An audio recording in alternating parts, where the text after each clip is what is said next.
I can hear you if that matters.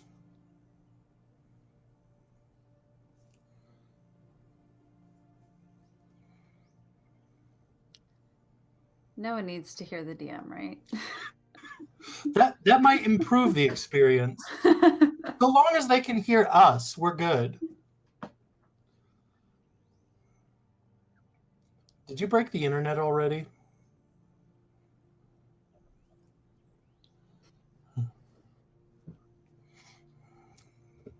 It worked yesterday.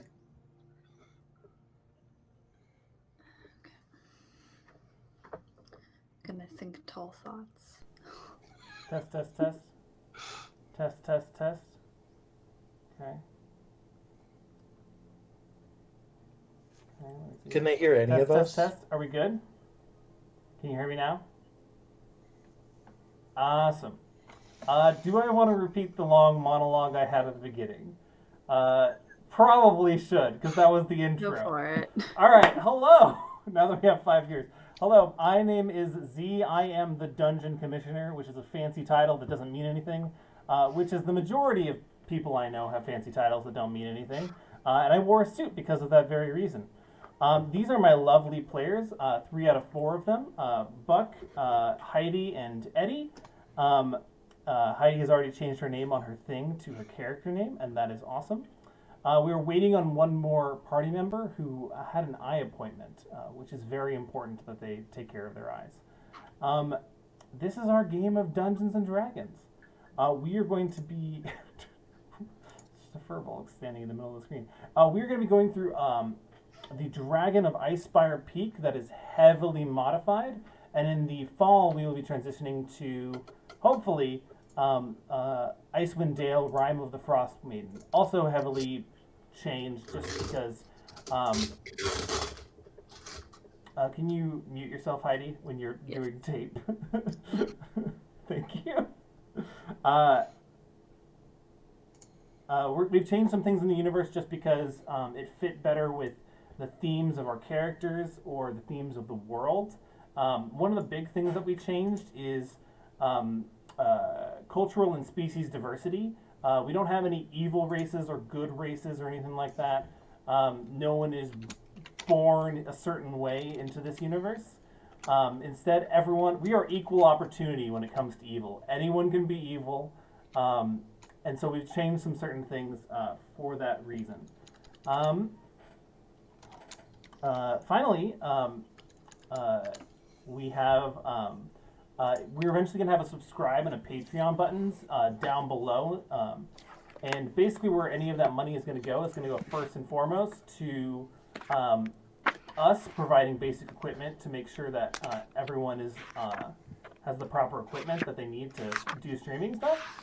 And secondly, any excess is going to go to the Trevor Project, which is a suicide prevention nonprofit organization for LGBTQ teenagers. I believe it's just teenagers, though I'm sure that they wouldn't turn down anyone.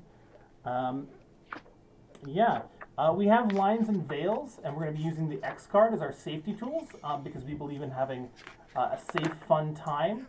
Our lines and veils will eventually be published somewhere, I assume. But right now they're not because I didn't figure out how to do that in time. And I'm awesome like that.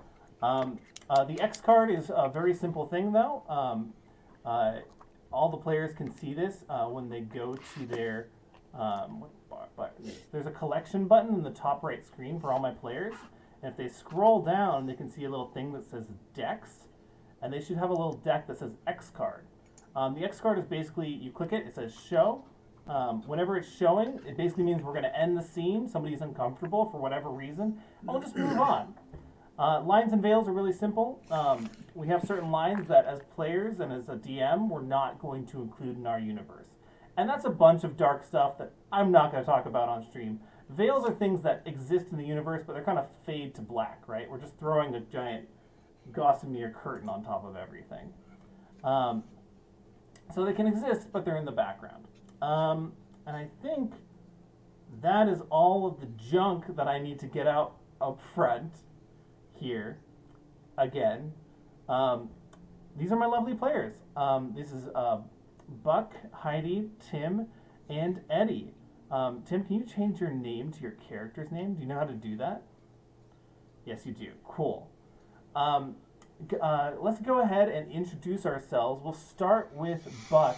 Buck, can you tell us who you are, what your main day job profession is, and if you could go toe to toe with any fantasy character and you know you would win, what character would you choose and why?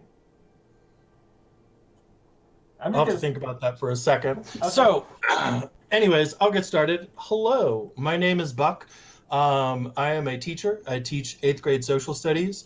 Just a little bit of, I guess, background D&D wise. I've been playing for a very long time, since like the late 90s. And I decided to pull this out just to flex a little and be like, this is my first player handbook, was the AD&D book from eons ago, it feels like now. But so I've been playing D&D on and off for many, many years.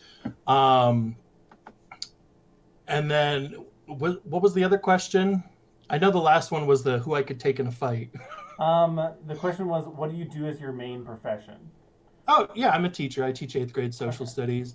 I also run like our school's theater program and stuff like that. So I do things with the arts and whatnot. Mm-hmm. And as far as people who I could take in a fight, I don't know, for whatever reason, the first person who came to my mind, and I mean, this is probably a dated reference, but the first person who came to mind was Glass Joe from Mike Tyson's Punch-Out on the original NES, because he was the first person that you fought. His name is Glass Joe. Like, he goes down super easy. So, like, if I wanted a guaranteed victory, I would pick to go against Glass Joe, because I know I could easily take him out. Awesome. Do you mind turning your mic down a little bit? Do you have the ability to do that? You're popping out a little bit. I am not sure. Okay. Or I can get closer to my mic, I suppose. Okay, we've lost Tim to the void. That's okay. It happens. Heidi, do you want to go ahead and introduce yourself? Tell us your profession and what your what did I say? What character would you want to fight if you know you could win?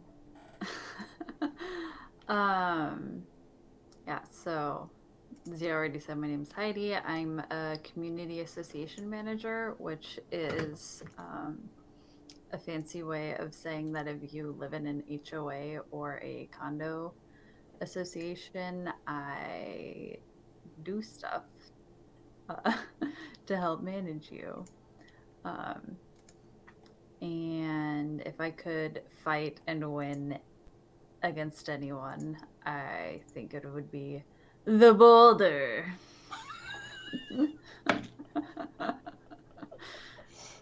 No further explanation needed.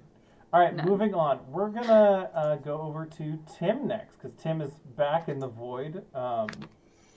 Back from the void, I should say. Tim, who are you? What's your profession? And what character are you choosing? Hi, everyone. I'm Tim. I am a music teacher during the school year, during the summer, full-time cat dad. And I would choose, if I knew I could win, I think I would fight a Balrog. You'd fight a Balrog? Mm-hmm. If you knew you could win. Okay. That's what you said, right? The question is, if I knew I could win, then why not fight a Balrog? That'd be great. See, I guess I misunderstood then, because I thought was, who did I think I could take out? Oh, yeah, not a Balrog, if that's the thing. And maybe I'll be reborn even more powerful than I was before after the fight. Excellent. And finally, we have Yeti, or Eddie, I should say. Eddie, introduce yourself and all the other stuff I said earlier. I'm bad at that. I'm Eddie. I work full-time at Walmart, unfortunately, but also I do art stuff on the side, so wink. Okay, so I also took it as, like, who I would fight if I, like, who I assume, like, in my current position, like, with my current physique. And my only thought was, like, I don't know who all has seen Treasure Planet, but Ben, the robot.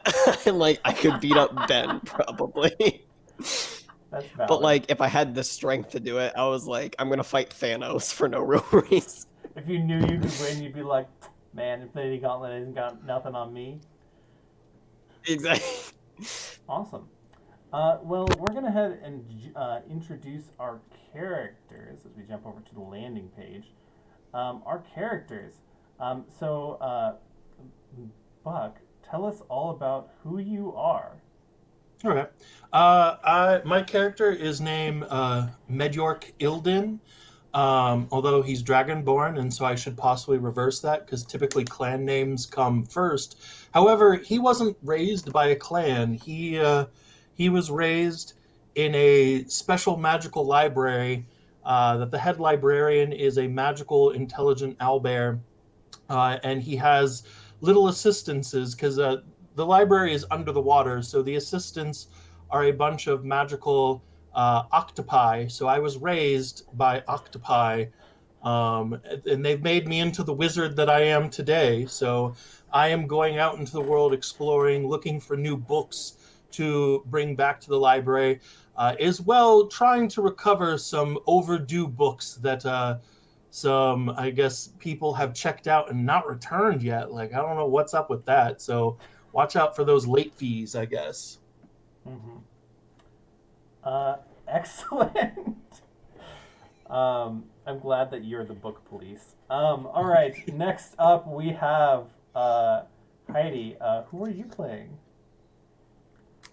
So I am playing an Eladrin named Fakirith.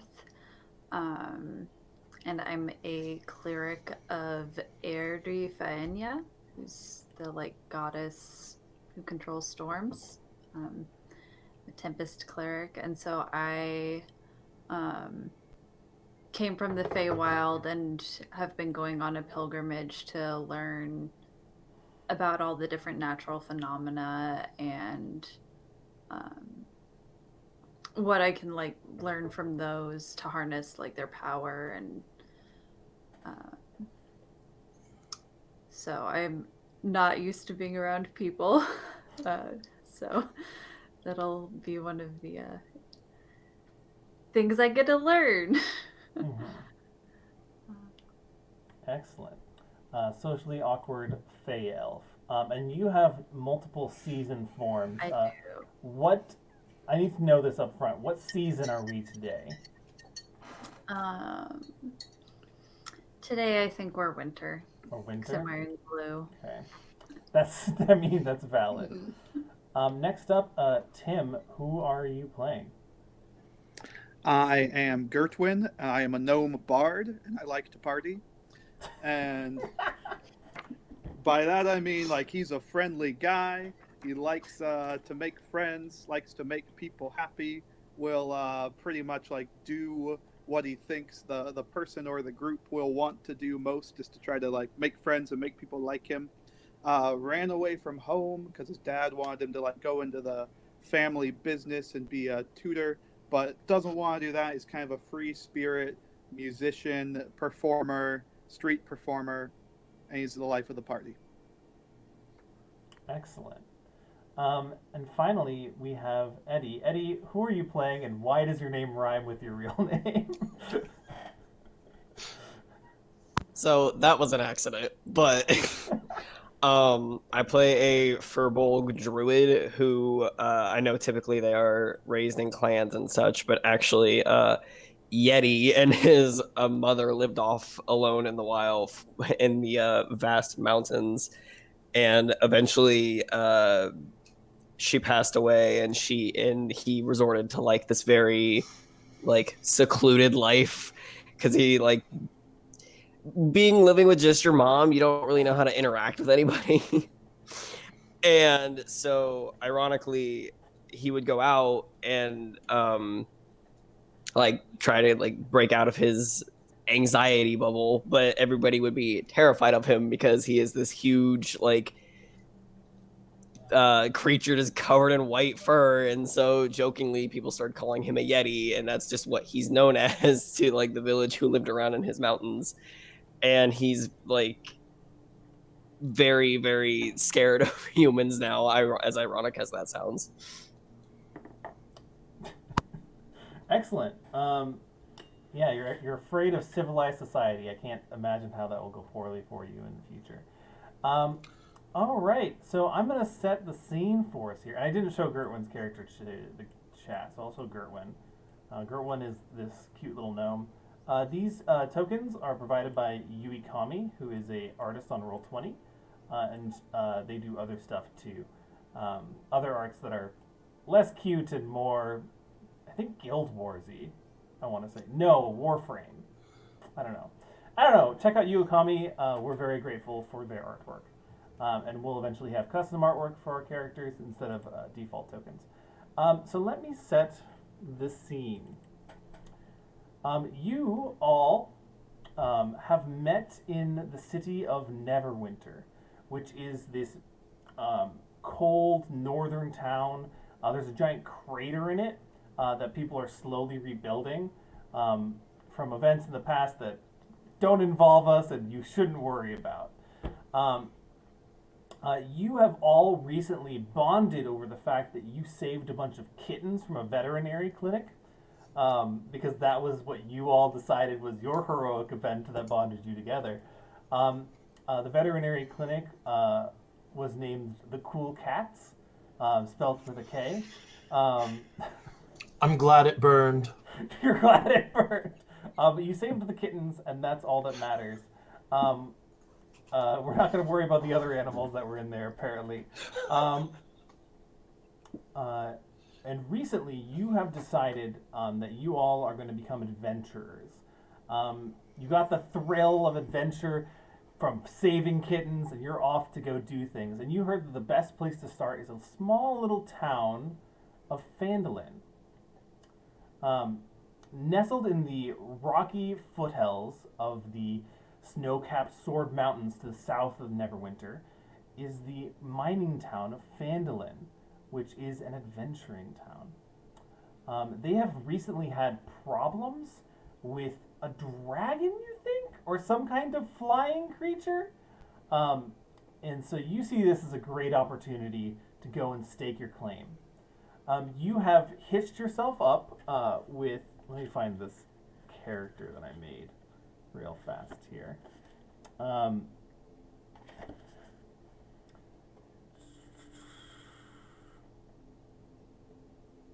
Oh yes, you have hitched yourself up with a Aarakocra peacock merchant who is delivering ketchup to the town of Yartar and is on their way stopping off at Neverwinter. So you are in a ketchup carriage, if you will. Think of it like a glorified Cisco company. And you are all headed to Phandalin. And as you go down the way with this pretentious peacock, who will not shut up about their own wares and how they have the best ketchup, and Heinz is just a poser, buy Parcom ketchup, let me tell you. You've seen the effects of what appears to be large swaths of grass that looks to be like torn to shreds. There's lots of trees and rocks that appear to have been broken.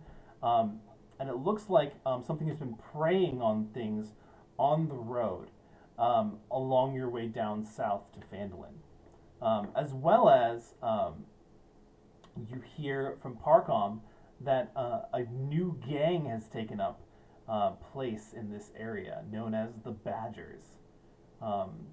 They have come pouring out of the mountain, the Badgers, and they are terrorizing the civilians. So there's bandit problems and dragon problems, apparently.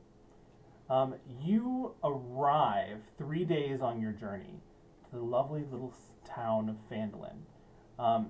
You see farmers and stonecutters, blacksmiths, traders, prospectors, and children running around, a wildly diverse group of people. The town has no walls around it, and no garrison. A lot of cities around here would have those, but most adults here keep weapons within easy reach in case the need for arms should arise.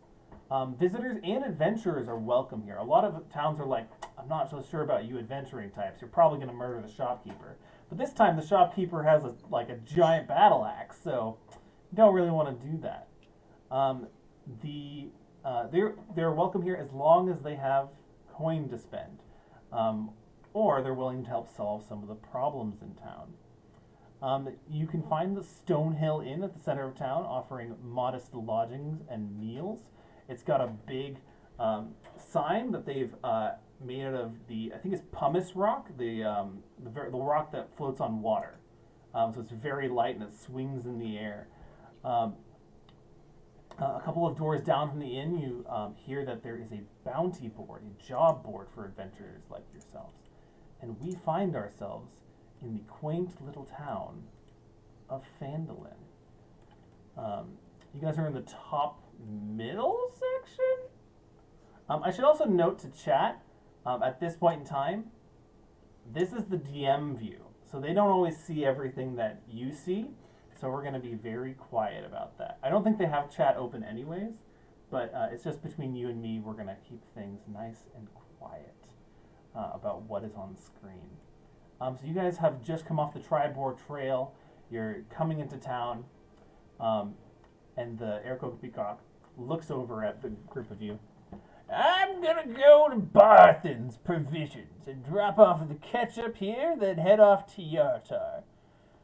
Thank you all for riding on my wagon, and just know that you now owe me a life debt. I wouldn't worry too much about that, though. It's totally fine. It's totally reasonable. Now, do you want to come to Barthen's with me, or are you going your own way into town? It's about mid-morning, by the way. It's like 10 o'clock. I'll tell him we should probably discuss it as a group before we let you know if we're traveling on with you. All Yeah. right. Why don't you go ahead? We'll catch up. All right. But I will offer him a library card, though, if he's interested. He's an avid book reader. What's this? His very own library card with his name neatly written across it. What's this piece of parchment? Is it a receipt? I paid for that card. I promise. It's to check out books. The greatest treasure of all. Books don't pay the bills, Sonny. I beg to differ. You know. Crazy northern folk. And this peacock, they hitch up the wagon. Yeah! And they scoot their brown behind further down the road. Down to Barthen's Provisions. You notice they stop in front of this red bricked house right over here. And you guys are left by yourselves.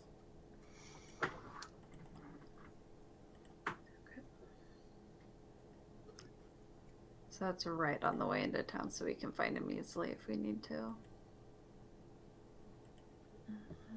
So now what do we want to do? Like, we're basically 3 introverts and 1 extrovert.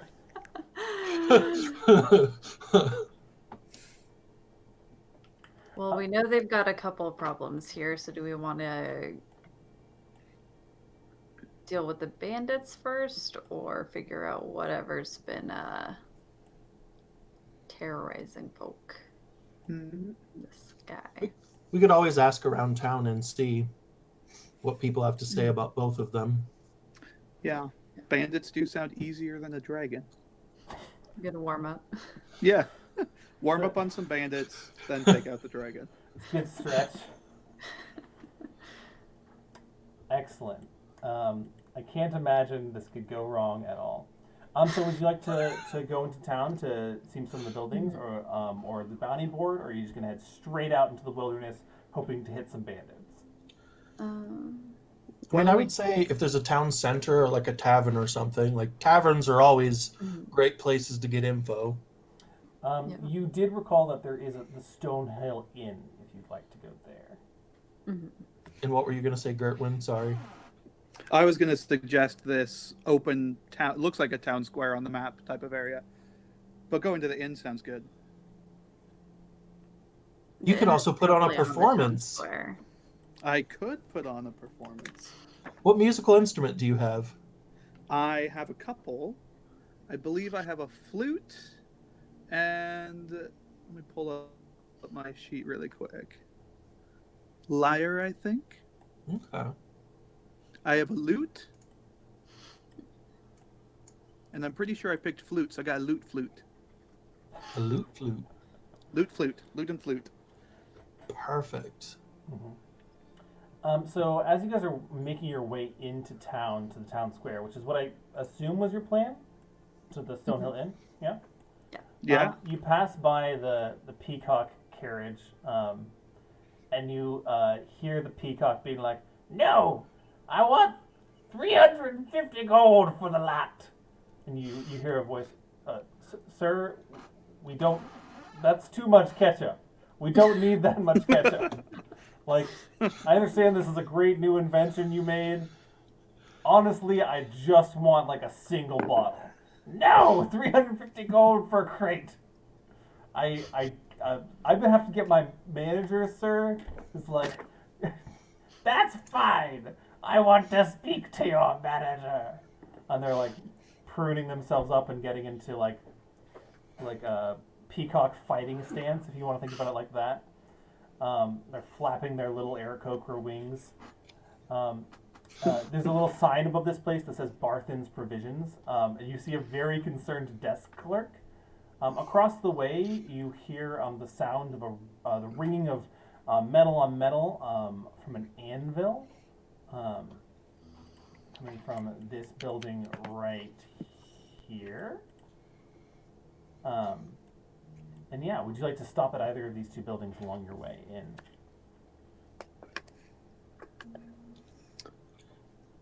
As we walk past Barthen's Provisions, we'll do the whole like, I hope that guy gets out of this okay without having to buy too much ketchup. Can you go ahead and make a... So you're like doing like a we don't know this person kind of thing? You can make a deception check, a group deception check.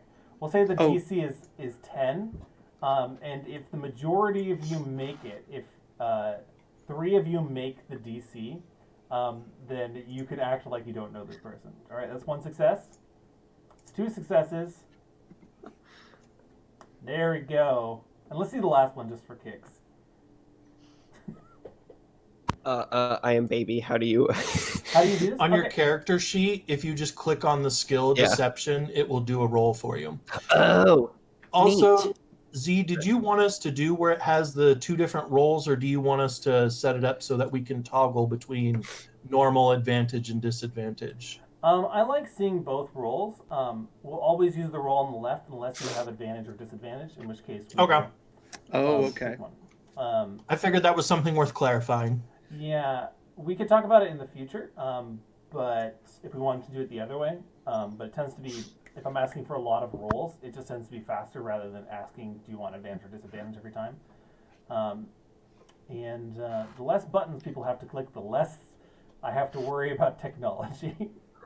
Okay, so you guys successfully get by without looking too suspicious. Though Yeti kind of looks in for a second, like, hey, and like you guys just grab Yeti and drag him along. So I was actually gonna make the joke that like as we walked by, I was gonna like stop for a minute and like point and be like. Thankfully, your party manages to drag you away. You hear the ringing of a smithy. Do you want to check out the smithy, or you want to keep going? I don't need any weapons. I was gonna say I'm a bookman, so I don't need metal. Excellent. As you make your way into town, you see that. Let me go over here.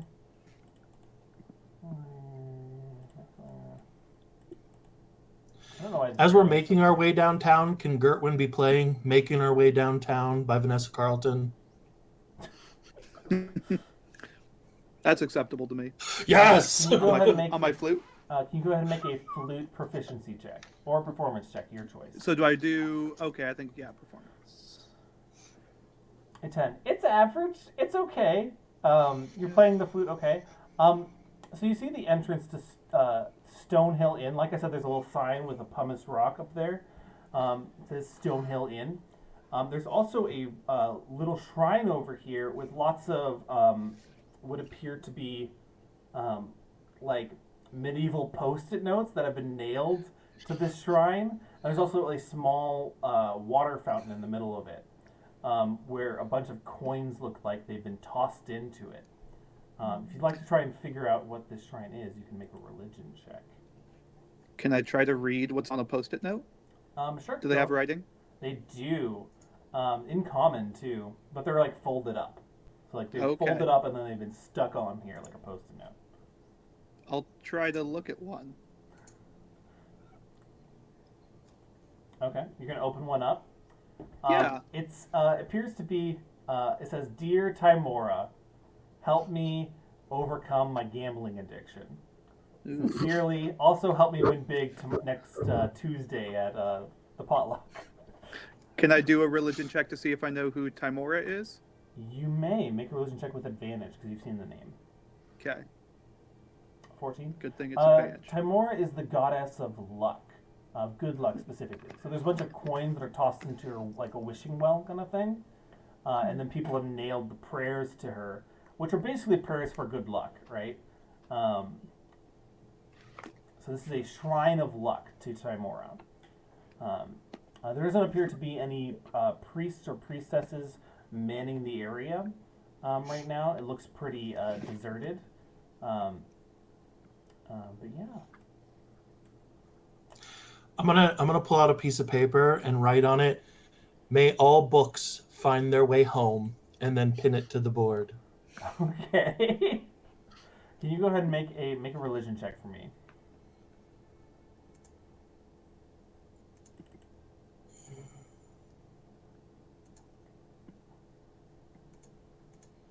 Okay, so that's a 8.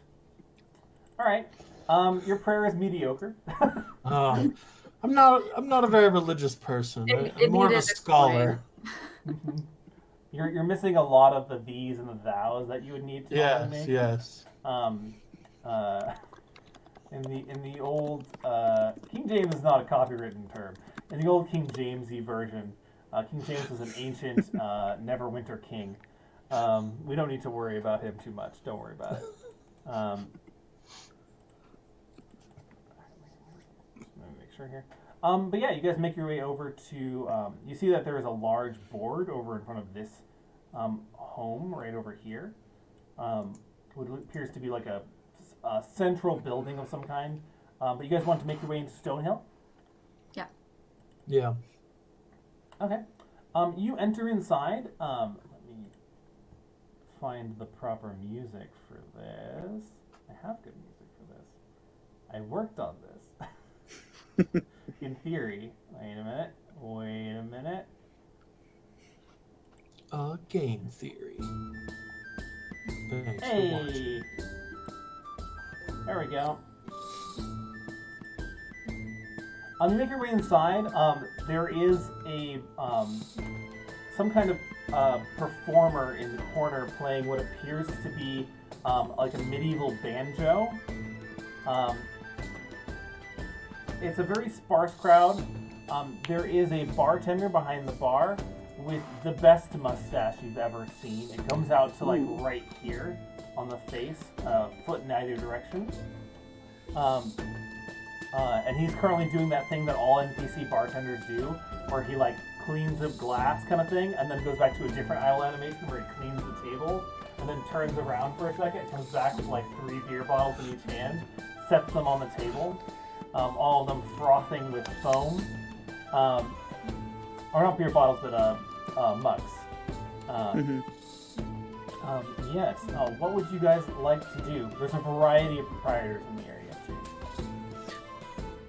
Do I recognize the song he's playing?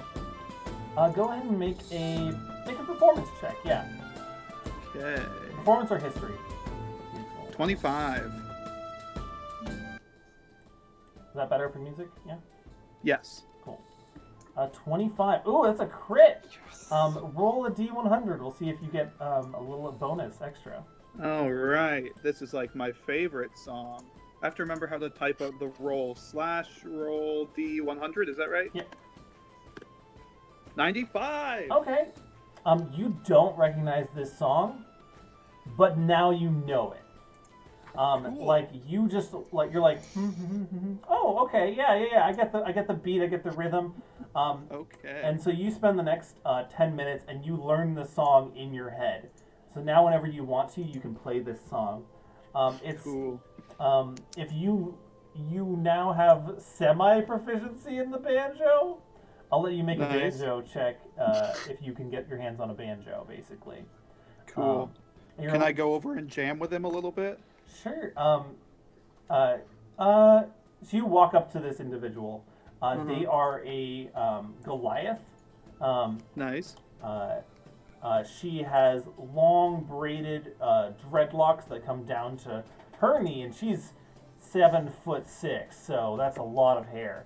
She looks at you. Hello. What can I do Hi. for you? Hi. I like strain my neck to look up. I pull out my little flute and like, mind if I join in? I'm getting paid for this. I don't split money. Oh, I don't want to split. I just want to play. You're doing this for the exposure, then. I You just can be thought my we could intern. Maybe become friends for a little while and have some fun. Oh, whoa. Let's not do friends here. Let's not get too comfortable with each other. Intern is good. Acquaintance, professional Okay, well, acquaintance. I just want to play. You don't need to pay me anything. It's all yours. You're the best kind of intern. Thanks. Go ahead and make a flute or a performance check, your choice. Okay, how does it work to do flute as opposed to performance? So on your character sheet, there should be a little drop down with your tools kind of thing, and you're gonna make a flute charisma check. So you click on the flute, it should prompt you what attribute you want to use, and you pick charisma. I'm gonna try it really quick. Let's not keep. Can we just, if it makes a roll, can this not? Because I'm just checking what happens if I click on flute. Okay. Okay, I clicked on flute. Okay, choose an attribute. So I would choose charisma. And then would it do that plus my proficiency? You are proficient in a flute, so it's adding your proficiency. So it would do charisma plus my proficiency bonus? Yes, that is correct. Which, I have to check what this is. Your proficiency bonus is a +2, so you're going to get Plus charisma two. +2 plus the roll. And charisma's plus, so it'd be +5. It'd be the same as performance, so I'll go ahead and do that. That's 16. A 16. You do a decent job of keeping up. Cool. The flute and the banjo, I think, is an odd combination. Until now. But you see a small crowd has gathered. They toss money into the banjo case in front of them. And like whenever you look at it, she just pushes it a little to the side, closer to her. I just shrugged. It's fine. I'm not in it for the money. She's in it for the money. Yeah. What are the rest of you doing during this time?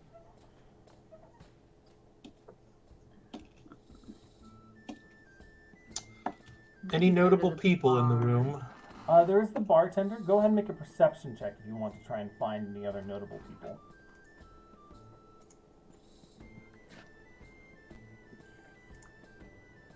A 20. So the bartender looks like they kind of have a lay of the land. There's also a how do I describe this person? Let me look at my notes.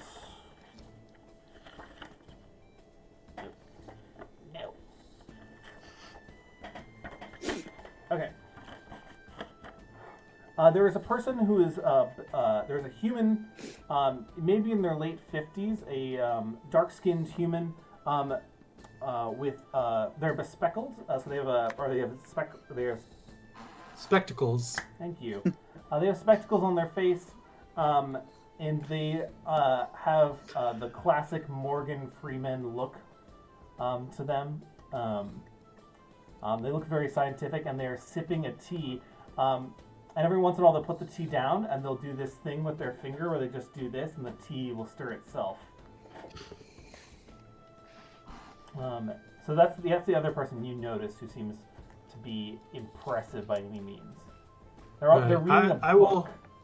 I will approach the bar and say, I'll have what he's having. Hey, are you sure? Yes. That's a mixture of gin and herbal tea. It's kind of not a great combination. Well, then maybe let's just stick with the herbal tea. All right. We got. We got jasmine. We got breakfast. That's an herbal tea, right? We got green. We got the pink kind. The pink kind. Yes. Yeah. We got the purple tea. We got the green tea. Did I say green already?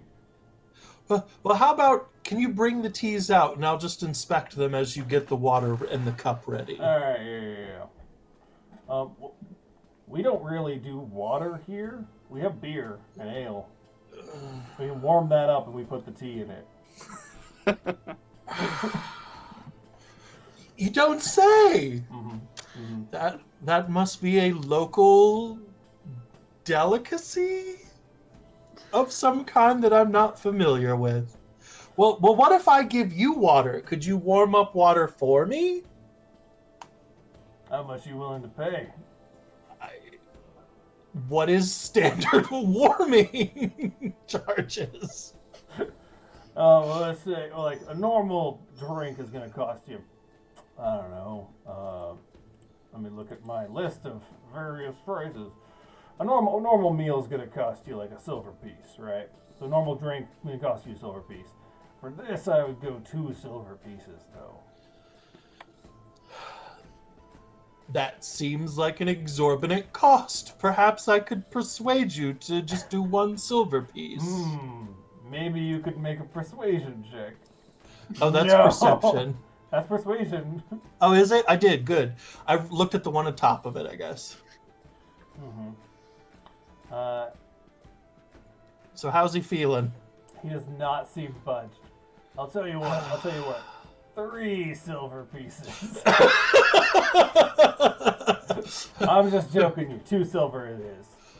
I suppose that will be fine. Alright. You slide 2 silver across the table. He slams a warm jug of ale, tosses 3 tea bags in it, and hands it to you.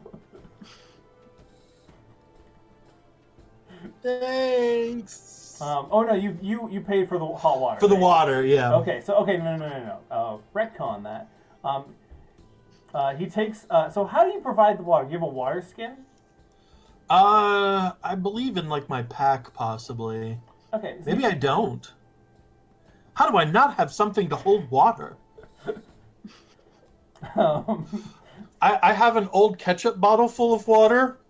Sure, Maybe? sure. You pull out this ketchup bottle. So you have ketchup and tea flavored water that you hand this person. He heats it up, still in the bottle, just throws it on the fire. Comes back with it. The paper that had been around it to give the label of Parkham's ketchup has been singed and is creating a terrible smell and odor. Jams a couple tea bags in the glass bottle. Here you go. Hey. That'll be 2 silver pieces. Here you go. Oh. I am going to use message to say to each of my companions, I don't know that I recommend the food here, or at least definitely not the drinks. Mm-hmm. As I hold up my ketchup bottle of ketchup tea water. As you say this, go ahead and make a perception check for me.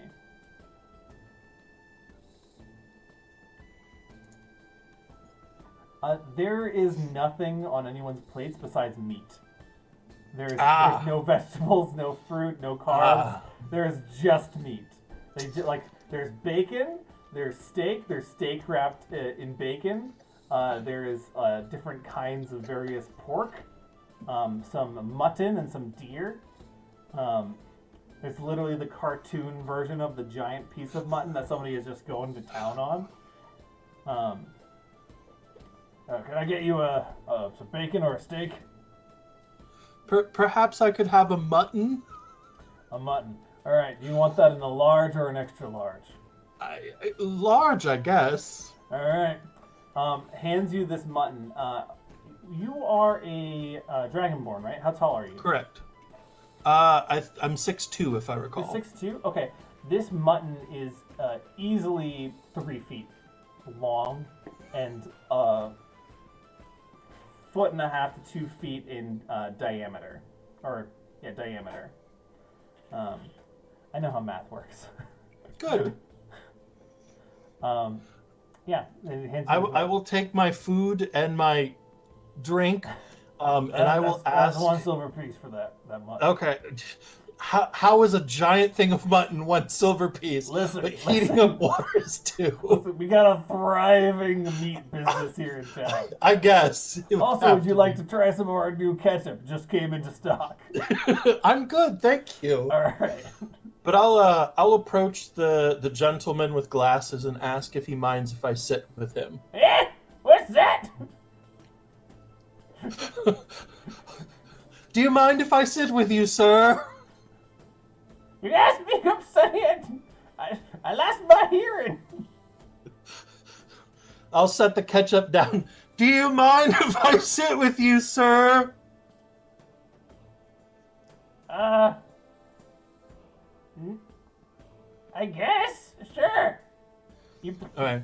So I will sit down with my ketchup tea.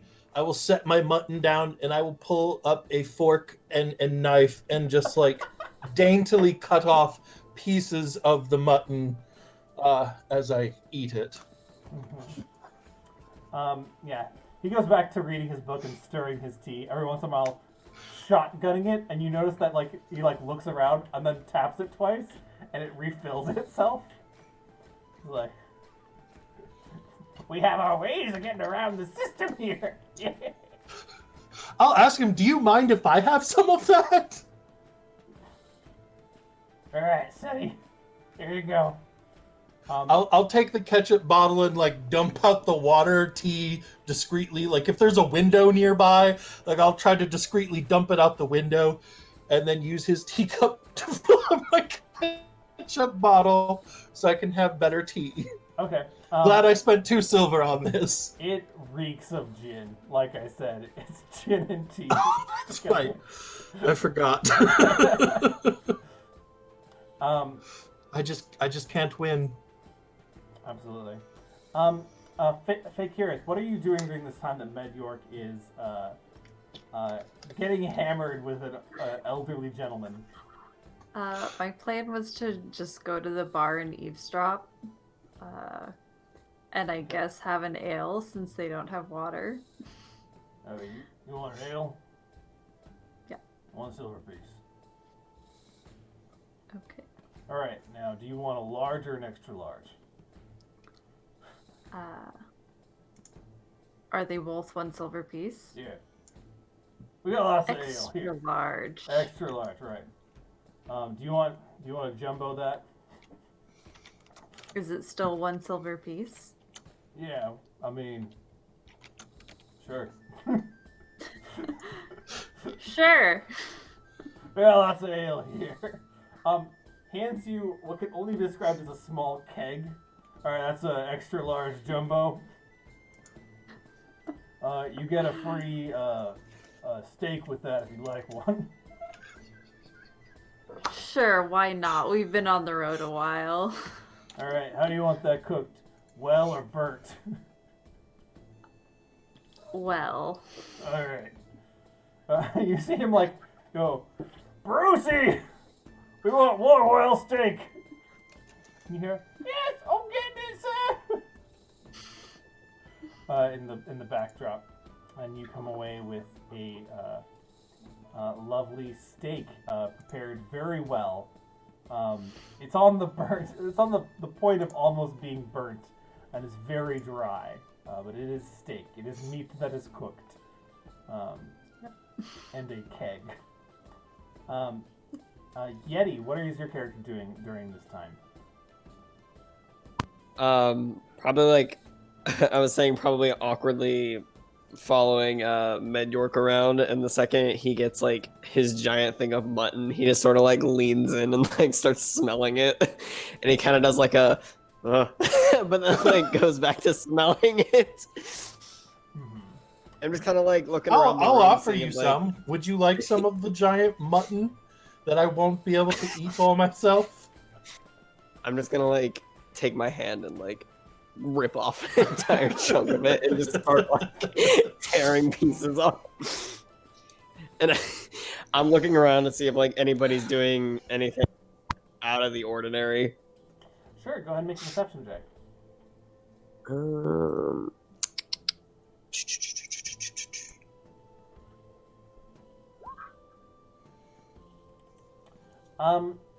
You notice that the bartender seems to be telling tall tales. Would you like to listen in on one? I shall. Okay, can you? I will roll here. Now, you didn't hear it from me, but I heard the badgers. They're in greater number. I heard that they got kicked out of their home and they're over in the Neverwinter Woods now. Them badgers are no good. I heard there's bygone kingdoms in there. They're looking for a new home after they got kicked out of their last one. That's what I said to them, Teddy. You see Teddy nod their head. They're a nondescript goblin.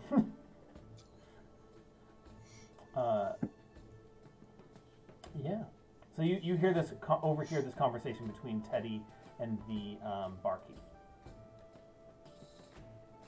I guess I will tap on my dragonborn friend and like, I guess somewhat say of like, I think they're talking about the troublesome group we heard about earlier.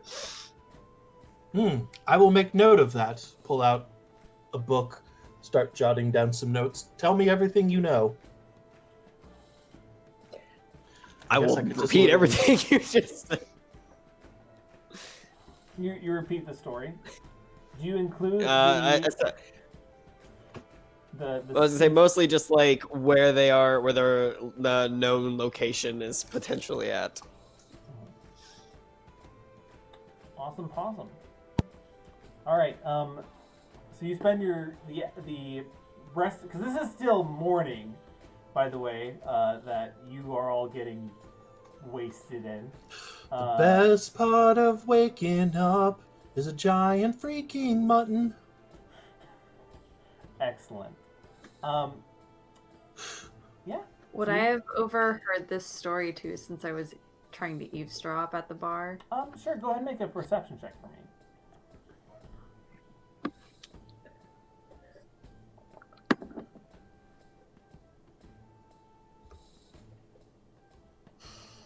You hear a slightly different story.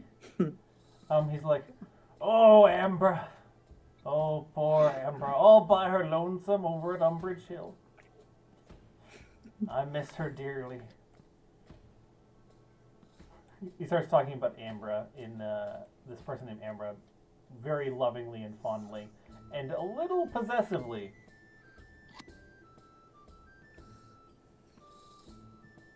I ask who Ambra is. Oh, I'm glad you asked who Amber is. She's the finest creature you ever laid eyes on. She's a beautiful dwarven maiden, only a ripe 300 years old. To be young again. Well, I guess technically she's older than me, but doesn't matter.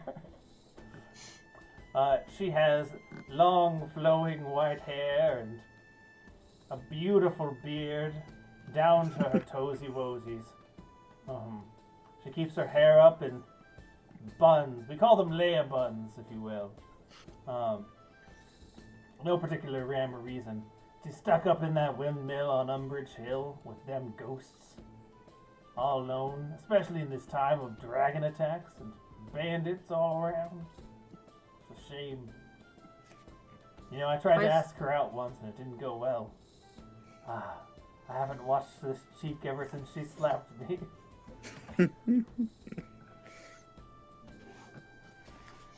Gross. But why is she in a windmill? Like, What? how'd she end up in a windmill? She owns the place. Okay.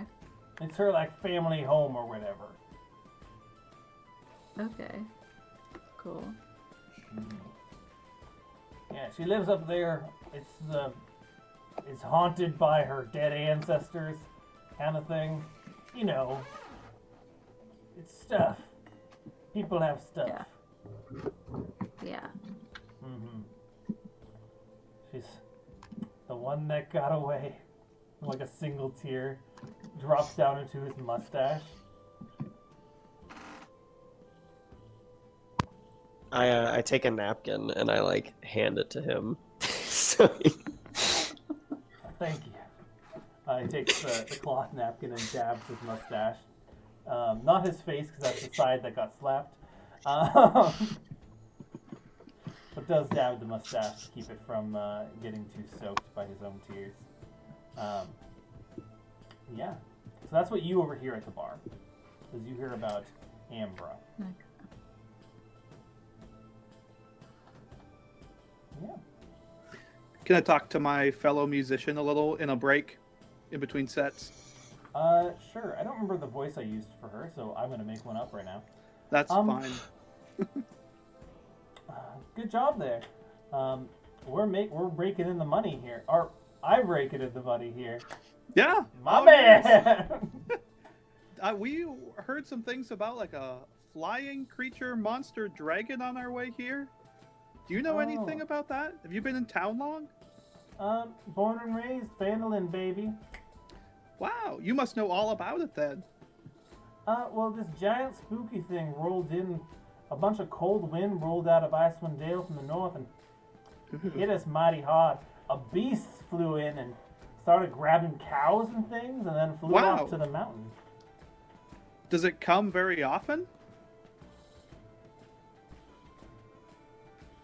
I mean, yes and no. It comes randomly, sporadically. Oh. Generally speaking, we're safe here in Fandolin proper, but it's the locations outside the town, like the homestead of Ambra, up on Umbridge Hill. And there's also the Gnomes and Nomagod, their home. And of course, there's the two Dwarven brothers doing the excavations. They're all kind of at risk right now.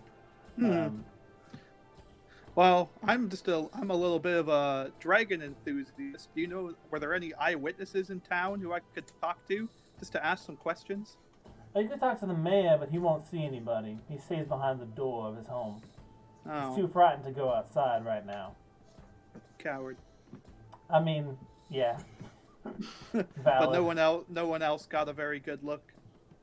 I saw a giant beam of ice hit the ground, and I ran. I would too.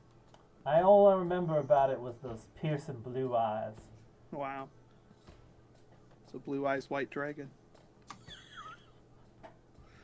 You said I'm it, like, not well, me. well, thanks. It's really fun playing with you, and I hold up my tiny hand for a high five. Okay. Her hand comes down and, like, overwhelms your hand, but it makes a solid clap. She doesn't, like, try and crunch you or anything. Oh, good. Thanks. And then I'll go over and ask my friends if I can nibble on some of their giant pieces of meat. Oh, by all means. Have Thanks. some mutton. I apparently got the family size. Just like us, one big family. Yes. I think I'm my like steak was chewing on the almost bone of it. sized, but I have plenty of ale. So if we want to try to look into the dragon thing, they said some lady who lives up on a hill is like has been in danger from it. Yeah, the barkeep mentioned that this dwarf lady he's in love with has been up in the windmill on the hill, and that there's been a dragon there. Umbridge But Hill? also- Yeah. Oh, that's the same one. Okay. Cool. We have a confirmed dragon. Sounds scary. Also, ghosts. So. Ghost. Ghost? She What? has all the problems. Depending on how reliable you believe the barkeeper is, which Well, he charged me 2 silver to heat up some water, so I'm gonna take it with a grain of salt. That'll be 2 silver. For the grain of salt. For the grain of salt. Yeah. 2 silver per salt piece. You want salted meat, that's gonna cost you extra. it's the fancy pink salt. No, Ooh. it's just pure sodium. Oh. It's fine salt. It's like ground up rock. We mix rocks into it to dilute it so we can spend more. Well, do you guys want to pay her a visit or try to find out more about the bandit situation? I think we can go talk to her, although I do agree that I think checking the dragon first might be more difficult than dealing with bandits, but who But knows? we can collect information on it as we go. Definitely. So if it shows up, we'll be ready. Okay. Is there anything else you want to do into town, or are you heading to one of the locations that was given?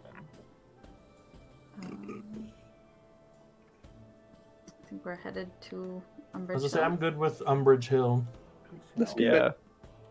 Okay. So you guys don't know where Umbridge Hill is, other than southwest of here. So Do I see a windmill in the distance? So are you guys going to start traveling down there, or are you going to try and get exact location? Uh, Or southeast, my apologies. Can they give us a map? Who do you ask for a map? The barkeep. I assume, since it sounds like he has an unhealthy fixation on this dwarf lady, that he knows where she lives. Oh, I do know where she lives. I've been outside Umbridge Hill many a time. Not at night though. That's when the ghosts come out to fight. Don't want to be there in the nighttime. I wouldn't worry about it too much if I were you. Are you going out that way? Yeah. Would you mind? Listen, if you bring her safely back to town, I'll give you 25 gold pieces. I mean, if it's her family home and she wants to stay there, I think we should let her stay there. Or she'll get eaten by a dragon that's flying around. I'm gonna use message to whisper to her and be like, I'm wondering if she made up the story of the ghosts just to try and keep him away. Alright. Well, I'll give you 10 gold if you take this letter to her that I wrote. I can do that. Alright. He hands you a folded piece of paper. Is it like folded in a way that I could try and read it? You could absolutely try and read it. It's not folded properly at all. What would I roll for that? So you can open it up. You're gonna open it up while you're in the bar, or once you're outside the bar? No, once we're outside. Can't wait. Okay. So you guys begin heading outside. You see that it's basically just a bunch of hearts kind of thing, and X's and O's. Then you see. Can you make a investigation check for me?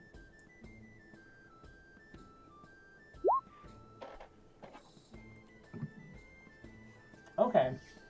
In very rough, like kindergarten level spelling, it says, "Look, I've been working on my letters and my words. Will you be my girl? Will you marry me?" That went from 0 to 60 real fast.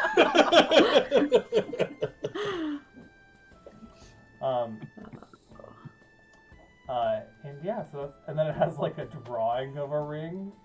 You assume. Did I get paid up front to deliver this? You or... did not get paid a fine to deliver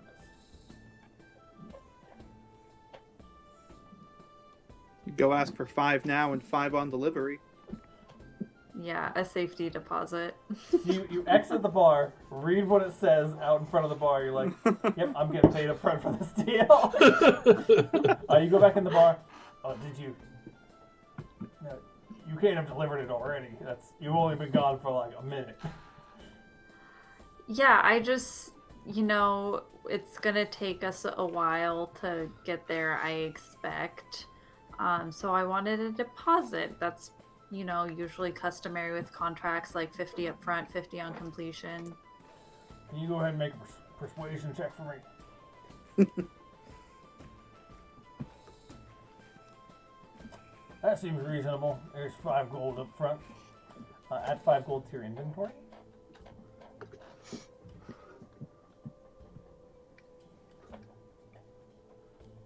Okay.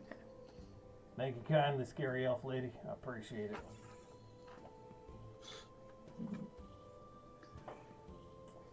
Okay, so you guys are going to make your way to Umbridge Hill then. Mm-hmm. It gives you a general rough idea where it is, and I will reveal.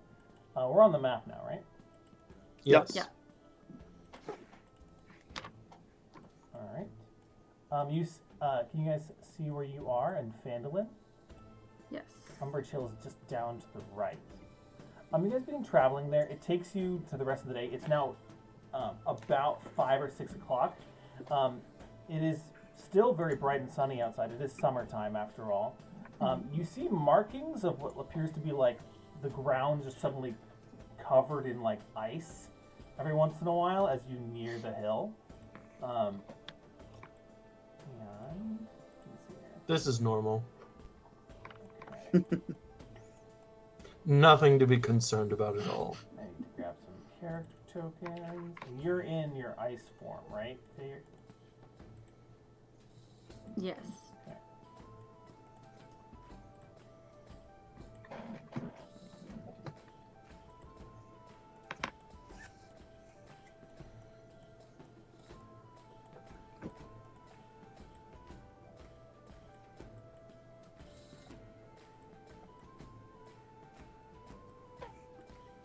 Okay.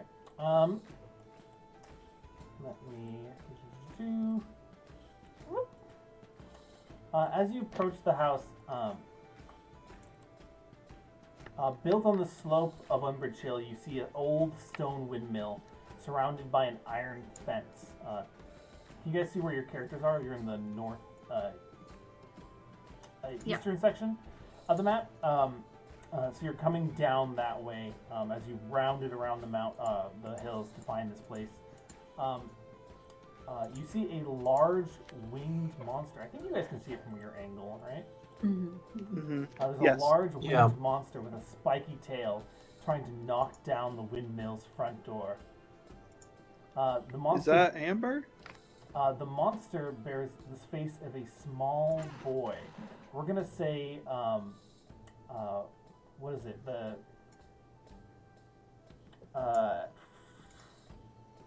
Like a little Jake from Jake and Josh, or whatever the show was. Drake and Josh. Yeah. Like a little Drake. Like a little baby face kind of thing, with too much hair flipping going on. And this monster looks emaciated. And you see one of its legs has been broken, and it's just scratching at the door. And you see a little old lady appear in the second floor window, waves at you all, and says, "A little help?" And then looks down at the thing. "Get off my lawn!" And she starts throwing like what appears to be like scones at it. And the monster just roars and continues attacking. I need to know what you are all going to do, and depending on what you guys decide to do, we will maybe roll initiative. Can I do some sort of check to try and identify the creature? I don't know if like Arcana or just Sure. intelligence You or can make an Arcana what or you would want. Nature check. Arcana. Okay. This is a young manticore. A young emaciated manticore. Do I know about their nature? 15. They are generally hostile creatures. Okay. But they are sentient creatures, so they have a variety of personalities. So I would be capable of reasoning with it, possibly. Yes, you could possibly reason with it. Does anyone have any leftover meat from the restaurant? We could try to feed it. I can't- like bring sheepishly in open takeout my shirt and like pull out a hunk. Is it like maybe angry because it's in pain because of its leg? It looks hungry. Most likely. So should we try to make friends? I mean, I'm definitely down for at least trying to talk to it first. Mm-hmm. How Yeah, far me away too. are we from it? Yeah. I don't see us on the map. We're like 125, 30 feet away. Yeah. Yeah. As the crow flies. Oh, there we are.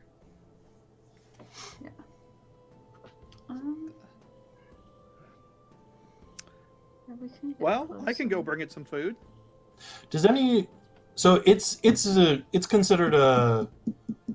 Is it considered like a beast, or is it considered a monster, or? You got a 15-year construct. It's considered a monstrosity, so it's a monster. A monstrosity. Okay, I just didn't know because I know Yeti has the ability to talk to animals and stuff. So I wanted Yeah.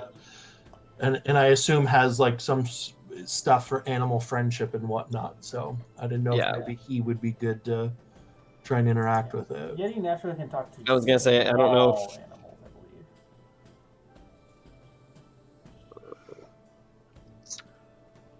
Well, I'm all right being the one to go bring food to it. Do you guys want I to mean, come? I was gonna say I'm fine with going up and trying to like Well, and I mean, we can shout out at a distance. Yeah.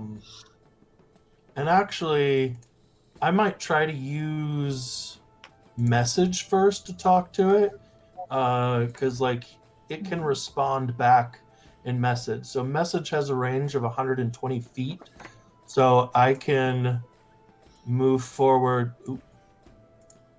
I can move forward a little bit, and then point and send a message, and just be like, "Can we help you with something?"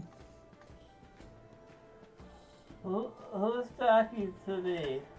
Go away, voice in the head. I'll fight you. You don't scare me.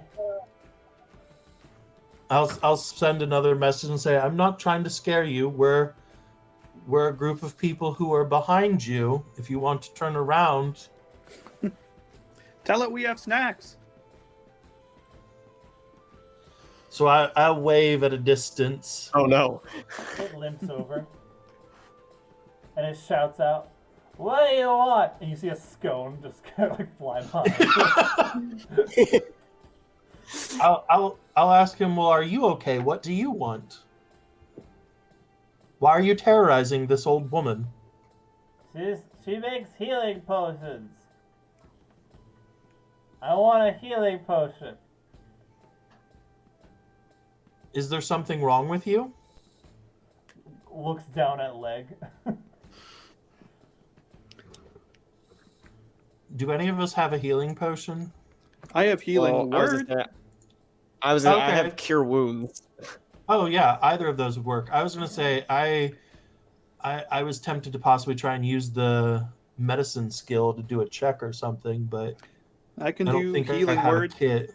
Healing word is 60 feet away, so I don't have to go all the way up to try to heal it. Yeah, I'll ask him. Would you want us to try and heal you?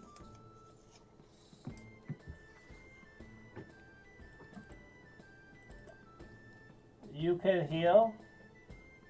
Yes, we have a cleric in our group and a druid. Both have the ability to heal.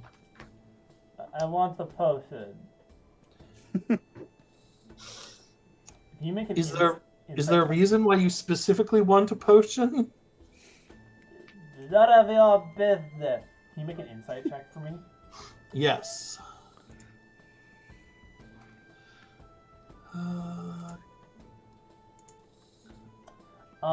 The manticore is being evasive. It doesn't look like it wants the healing potion for itself. Okay. Eddie, do you have Goodberry or Yeti? Uh, uh, uh. I do not think so. All right. Does anyone have Give me the a second. ability to brew a potion? No. Unlikely. More scones come flying out. I will eat you, lady. It goes back Um, to How? I was How like, far if away? I had more money, I was gonna say, Negotiate with the woman. I'm gonna move closer so I can try and talk to the woman. okay. Because it doesn't seem I'll like the Manticore is go going to stay attack behind us. him. I'll probably follow. All right, so I will send message to the old woman and ask her, like, do you have a healing potion? Oh, You guys know how to move your characters, Gertwin? You click on your token, and you can just move it. Thanks. There I just figured it out. you go. So you see this old woman in a window, small dwarven woman, clean shaven. She's got Leia buns, kind of thing.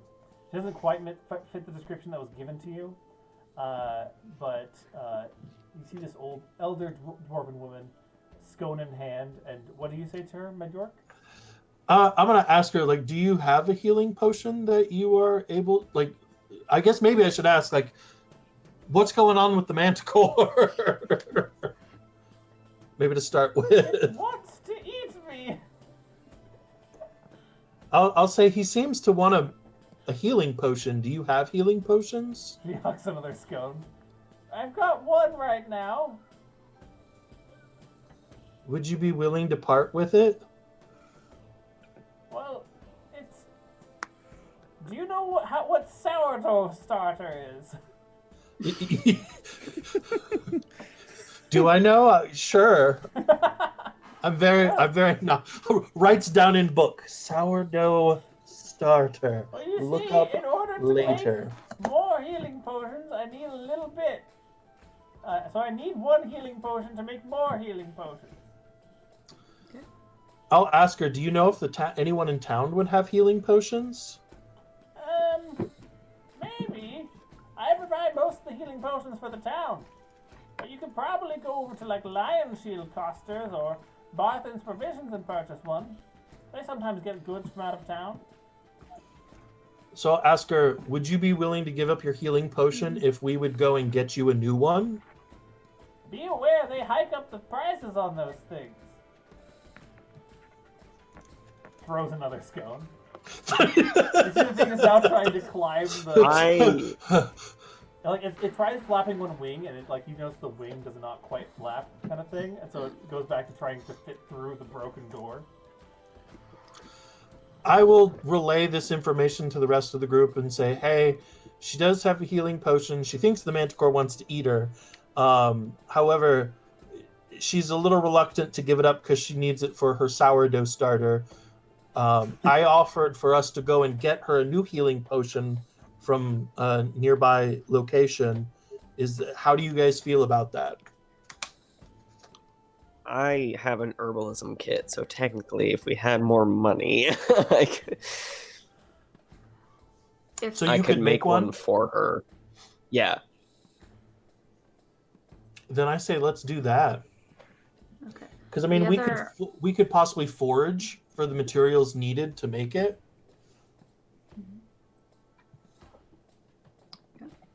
The other option would be if the Manticore is wanting maybe to take the potion to someone else who needs healing, we could offer to go with him and heal them. Okay. During this time, I was gonna say one of us could heal him because he's hurt, and then one of us could go heal whoever he's trying to like help. During this time, you notice that it has gotten the front part of its body through the door. You guys have Oh, been no. fighting. I'll send message. Hey, can you stop trying to get in there for a moment? We're trying to help you. Screw It you! probably hurts. Oh no, it's a little baby. Screw you! I'm the people who's standing behind you again. You notice that like its tail has spikes, and it like tries to look over its shoulder through the door. I'll spike you if you're behind me.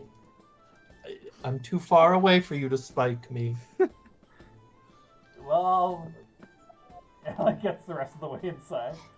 So, I have thought. Why is there a ladder and not stairs in here? How do I climb a ladder? So last thing, I mean, I'll try one more time. Like, please come back out. We will happily heal you and heal someone else if you want us to. But please come back outside. Can you go ahead and make a persuasion check for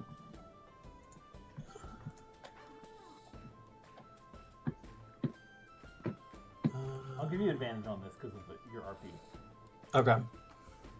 17. Alright, let's roll for the Manticore. I'm stuck. Uh, How do I get out? You see, like, there's like ladies throwing scones down the stairs or down the ladder. we will help you get out. Just stay still for a moment. Okay.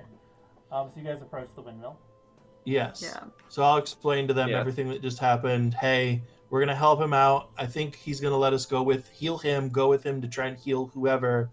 But I told him to stay put, and we're gonna try and get him out of there. Oh, that's not what I want. Okay. Boop, boop, boop, boop, boop, boop, boop, boop, boop, boop, boop.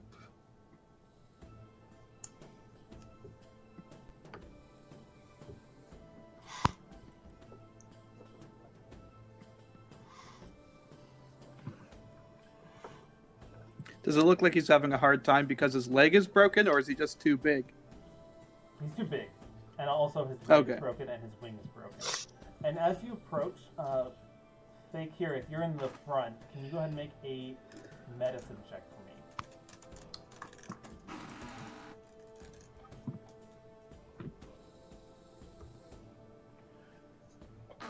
You notice that the entire right side of the Manticore's body, of this small baby Manticore's body, appears to be like have severe frostbite.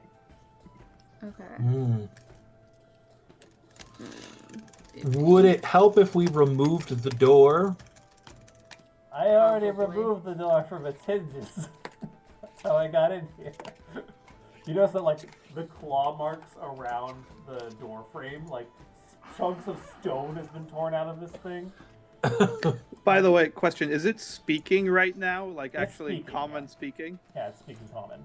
Okay. Well, I hate to see it in pain anymore. I'm just gonna go ahead and cast Healing Word to at least help it out a little bit. Okay. Go ahead and cast that. Roll the healing in chat. Okay, I think I could click on it. Yeah. Mm-hmm. So at level 1, 5. that's HP. 5.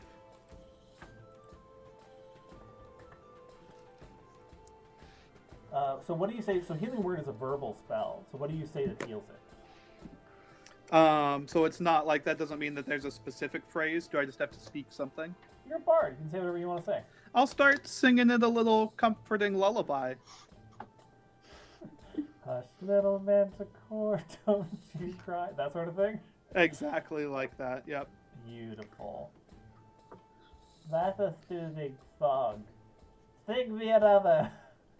And I'll sing a slower version of the one I heard in town. Okay. Go ahead and make a performance check. Okay. See how good it is. 15. That's a good song. Do you have any beat? I do. I can try to squeeze past you if you want me to get it up to your mouth. I would say try and get him to come out. Can you come out and get it? I've got it right here. Can you smell it? Eh. I'm stuck again. If we need to widen the door, I have mending and I can fix it. Yes, that another scone almost hits. While you guys are talking about this. Do you want us? Can I pick a scone up off the ground? Sure. They I'm are gonna- hard as rocks. Do it. Oh, It's like Hagrid cooking. Drop Do you it want again. us to try to pull you out? Okay, be careful. You notice that you fixed the leg, but the wing is still busted. Okay. If you're going to help them out, go ahead and make an athletics check. DC 10. I'm going to suggest that to someone else try to How pull about him I out. help with I'm only that? 2 feet tall. Oh, okay. So Yeti and Fakirith, you go up and you just yank the manticore. As I'm pulling, I'm gonna try and like gently like hold his injured wing in so it doesn't like scrape as much. And I'll sing a bit so it's not scary. I was gonna also like I will hold like a small piece of the meat to like help him like coax him out to like help us help him. Mutton? I like horses. I like mutton. I'll ask him if he can move down here, away from the door frame. Okay. Another projectile scone flies out the window. I'll shut up. I think we're okay. Please stop with the scones. What's that, dearie? We're good. Please stop throwing scones. Blueberry? Pick one up and like chew on it a little. None, please. Do you have any lemon? I got lemon for you. And a lemon scone flies out the window. Thanks. The pocketed it. scone is very hard to chew, Yeti, but does taste good. It just tastes like it's been left there for too long, kind of thing. I'll just Oh. lick mine a little bit. I'm gonna start mending the door frame and whatnot to try and fix it up and any Okay. damage, like claw damage that was done, and then try and fix it all up. Okay, sure. Make an Arcana check to see how good a job you do, just like architecturally, kind of thing. Because like you can just cast mending infinitely, to my knowledge. Correct. Yes. But You like, said Arcana. Yeah. It is a functioning door. It functions. I never claimed to be a carpenter. Yep. It is a door, and it functions. As you use your arcane abilities to start mending it, you're like, I don't know how doors work, actually. It's like they have hinges. Makes note. Look at architecture book. How do doors work?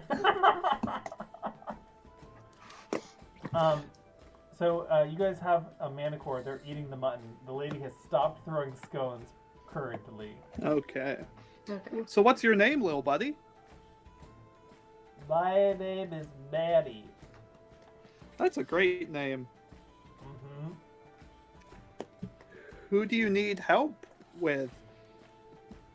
I was getting the healing potion for my sister. She's real bad. Is she far away? Like I tell you. You Oh, just wait. wanna kill her. Oh, we already healed you some. I guess the logic is flawed on my end.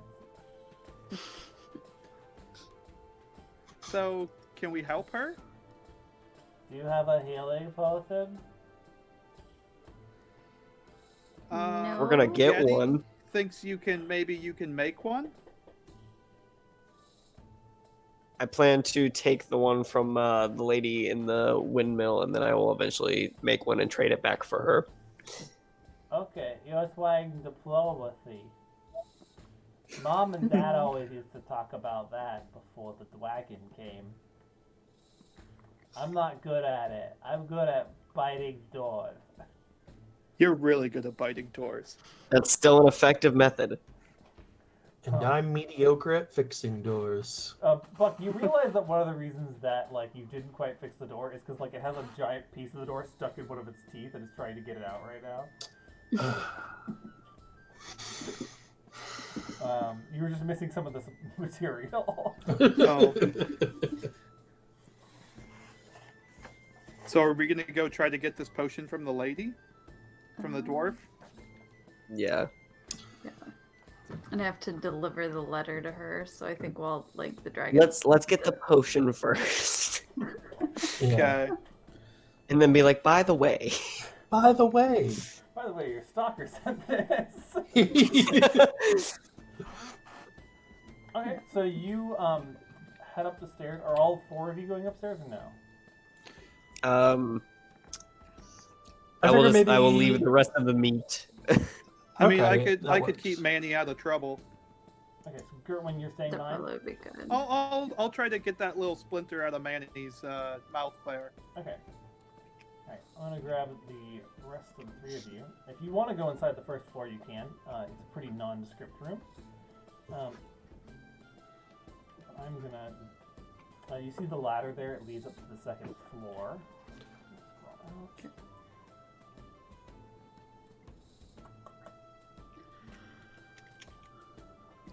out. You're in the top right of the screen now. Okay, that's the top of the windmill. You're in the second floor. Oh. There's another ladder that leads up to the third floor, the utmost part of where the actual propeller of the windmill is. You notice, like, she has currently a bandolier of scones on her. She's got 2 scones in hand. Hi.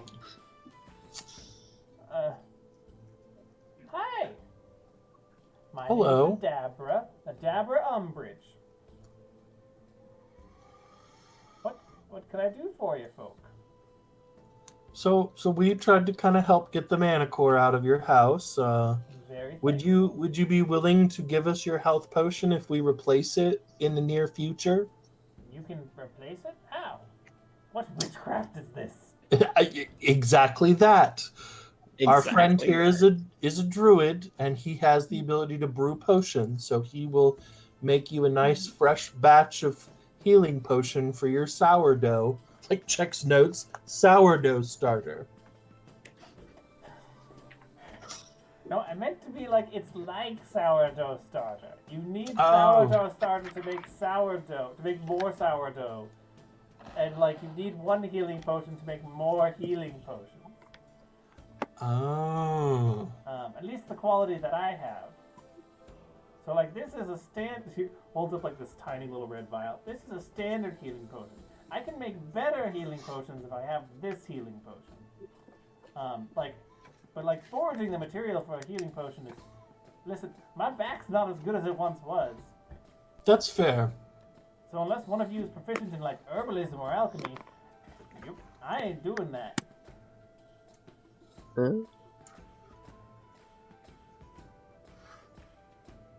I mean, I'm technically proficient in medicine. Well, and you have the herbalism kit, and you have the proficiency for the herbalism kit, so you would be able to brew potions with it. Oh. Well, go ahead and make a persuasion roll.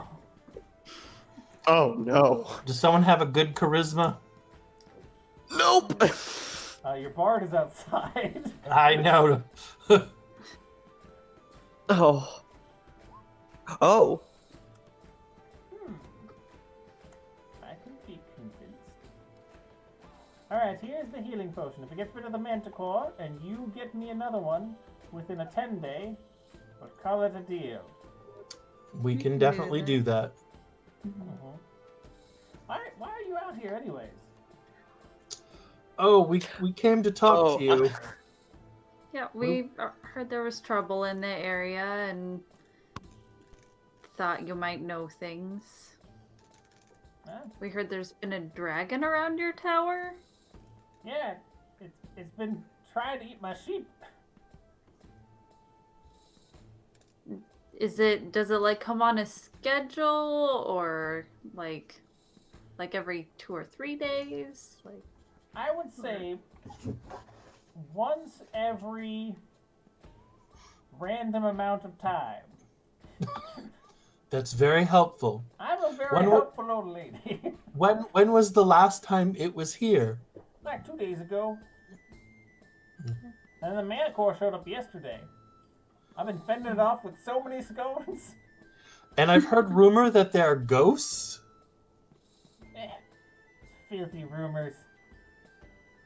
As long as you don't stay up past 10, you won't have to deal with them. Huh. Jots down ghost bedtime question mark? If you stay up past 10, then the ghosts of my dead ancestors will try and fight you over by the cairns over there. And she gestures out the window to a slightly different location on the hill where you see piles of stones mounded up in the middle of the hill. But if you're asleep, they don't bother you. They have never bothered me while I was sleeping. And I'm a heavy sleeper. I'm sure that has nothing to do with them bothering me. Seems fair. Do you know what direction the dragon is coming from or where it goes? The south. I don't know Okay. where it goes. Where does the dragon come from? And where does it go? Where did it come from? Where did it go? Who knows? I'm not going to finish that. Is I refuse. it very big, or is it like... It's hard to tell. My eyesight's not as good as it once was. Is it like bigger than the manticore?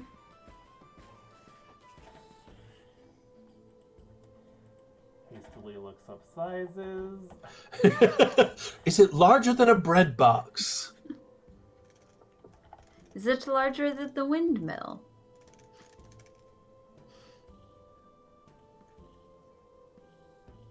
It's about the size of the manticore. Maybe bigger. Okay. It's a big white dragon with piercing blue eyes.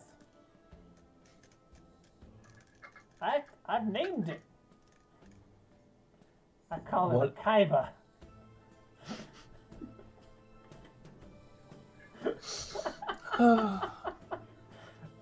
Is that joke very lowbrow? Yes, and I don't care. I do not care. Well, At well, that, let I'm me gonna just. turn, wave, and go back outside. I'm gonna write down change of heart on a piece of paper and sketch out like a half angel, half devil thing, and be like, okay, I'm ready for when he shows up. Anything else? Yeti, you've left the room. You're going back outside. I've struck you to the field. Are you gonna deliver your letter? Has she already handed over the healing potion? Yes. Okay. Then- Yeti has it right now. Yeah, I have it. Okay. Yeah, I think we'll be on our way, but I was asked to give you a letter. You know, feel free to burn it. Or do whatever you need to do. And they give her the Who's letter. from? You know that barkeep in town? The kind of creepy one? Do you have fire on you? I mean, I can create don't, fire but I have magically. light. Can I get it to combust using the light cantrip? I don't believe that is how. I have firebolt. That might be excessive. Alright, I'm gonna throw it out the window. You take a pot shot at it. Okay. Oh! Throws out the window. Go ahead and make a firebolt attack roll. It's got an AC of 10? Sure. No, you miss. It flutters down. Aw. Well, I guess they just don't make wizards like they used to. I mean, I've been living in a library for a while. Haven't had too many cases I'm like of having to shoot things. petting Manny, and I look up and just see like a firebolt like fly out the window, and I'm like, whoa. So when you do a firebolt, is it out of your staff, or do you like channel fire in your hand and like baseball pitch it? I guess in my mind I was thinking like pew pew out of finger. Oh, you finger guns this thing. So you try it with the fawns. It doesn't quite work with the fawns. All right. Well, you tell him to go to hell. I can do that. Also tell him that the ghosts have gotten worse. The army of ghosts. Lots of ghosts. So many Okay, ghosts. we will gladly do that. And also there's manticores living here now. I don't live here anymore. Should I tell him you got eaten by the manticore? I'm dead. Should Should I be concerned about this dragon? It's eaten 25 of my 30 sheep. Oh. Probably, but we'll see what we can do about it. Alright, okay. Like, we want to go take a vacation, like, that might be a good idea. Take your sheep with you. Take your sheep with you. Listen, all I got is Ba, and the black sheep. And, Have they any wool? no. I shored them last week. Ah, good. Alright, so you guys, have completed this. Would you like to interact with the dabber anymore? I think we're good. We'll go back downstairs. Okay. She starts packing up her scones into a little pack.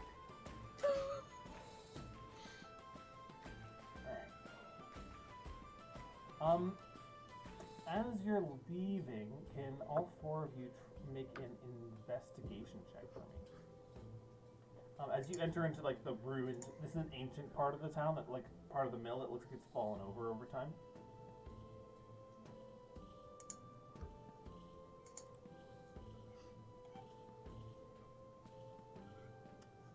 Alright. Yeti, you notice something in the fireplace.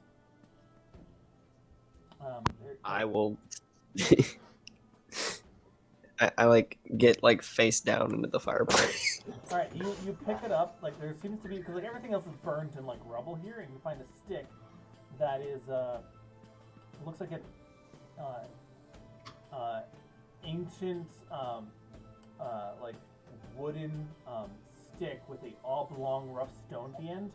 The entire thing looks like it's been marbled black and oblong rough stone at the end, and it appears to be got ancient runes on it. I will turn to my group and be like, "This looks important." Does anybody know? I can do identify as a ritual. So if we want to take 10 minutes, I can figure out what this is. Like, are the runes a recognizable language? It's Dwarvish. Does anyone speak Dwarvish? I think.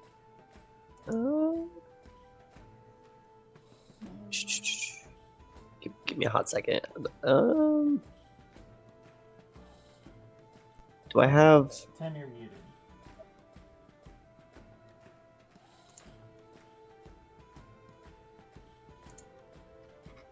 You should see in the bottom left of your thing.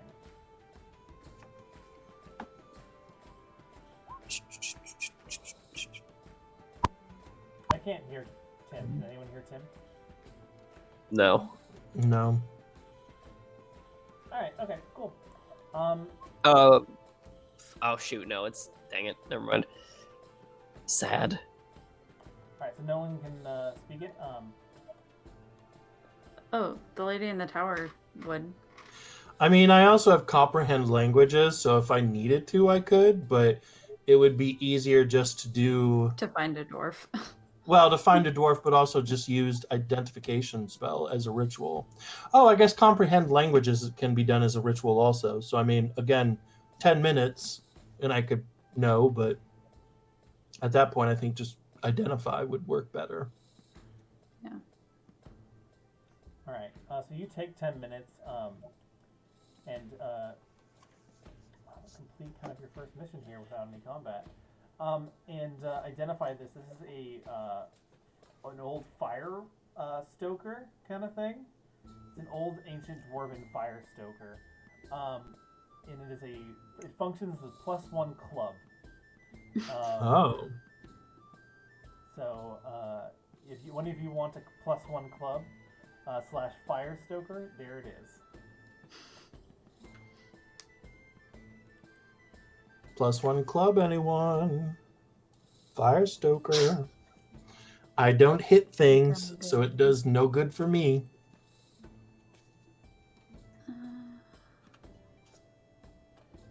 I Am I mean, the we only could one who take it hits with us things? because we could maybe try and sell it in town.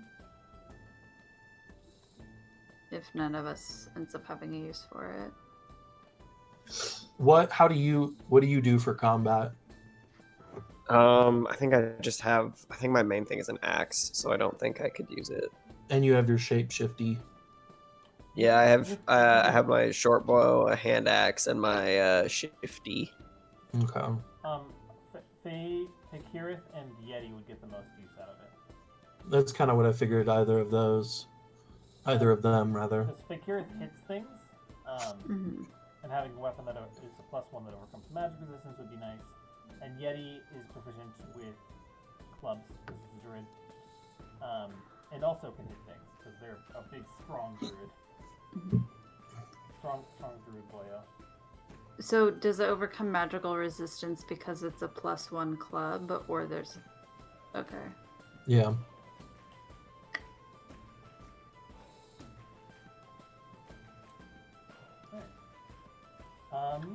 So who's putting it in their inventory so I can drop it in there? I guess I can, Okay. Yeah, that's fine. if Yeti doesn't want to use it. Nah, it's fine. You can go it. Okay. Okay. I dropped it into your inventory, and it popped up into your attack things now. Okay. Gertwin, are you back with us now? I think so. Ah, yes. Yeah, there you go. Woo!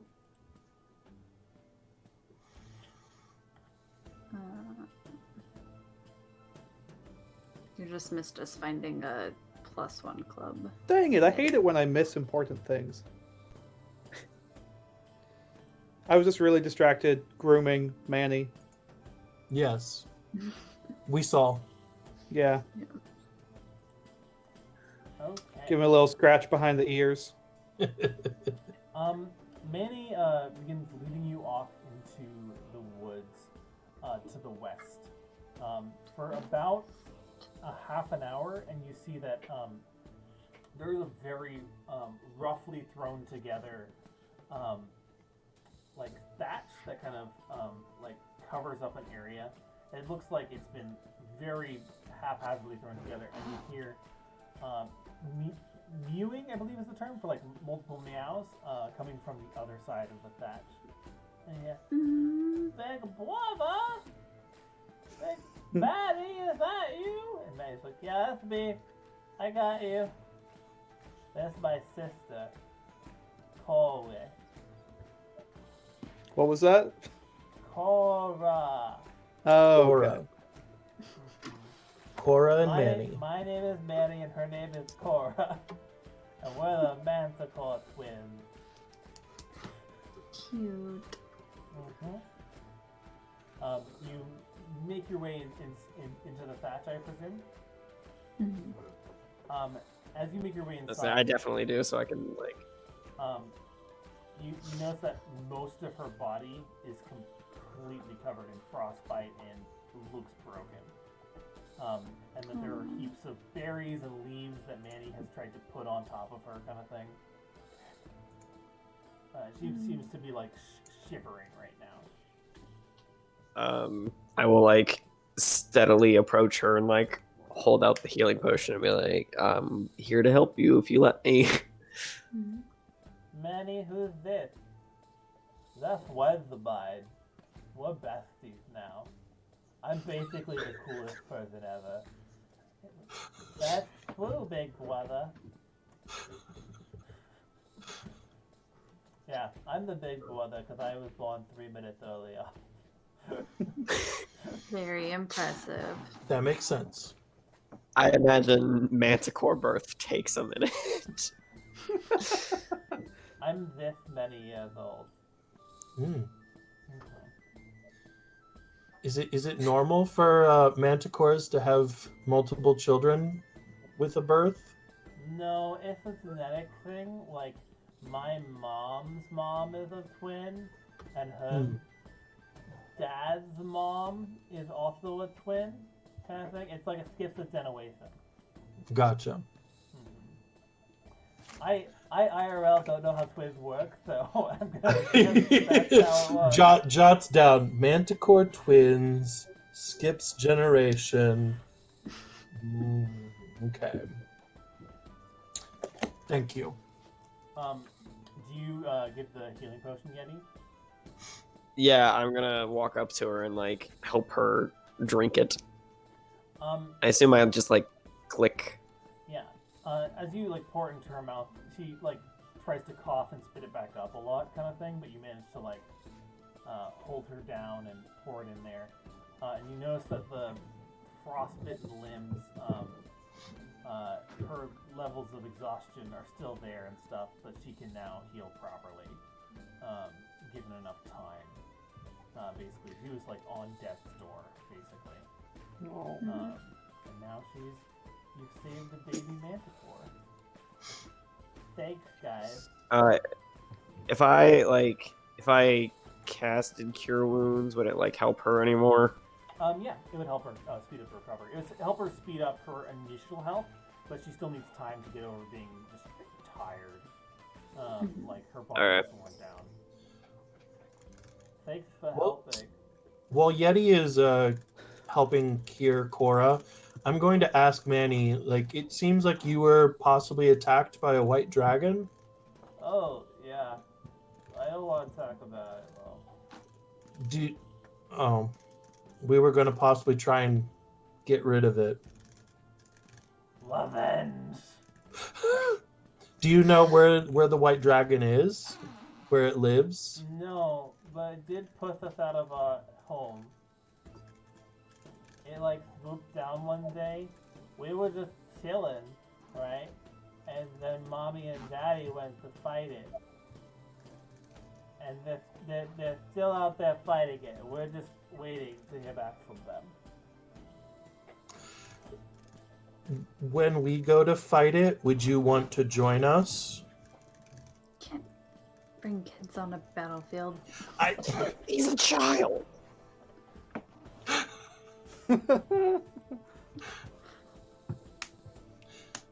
Child soldier. Also, like, revenge is a impure motive. Like, It's not impure. It's very motivating and it's very directed. I like point at Manny and I go, only in certain circumstances. Is fight a good one? Spite can work sometimes. You just don't want to Not get usually. What about, trapped into never-ending violence. what about hate without anger? Definitely not. Manny, how long ago did your parents start fighting the dragon? They fought it 10 days ago, but I'm sure it's just a big battle. I'm sure too. Did you say 10 days ago? Yeah. Oh, okay. Pretends to be optimistic. Yeah. Did it?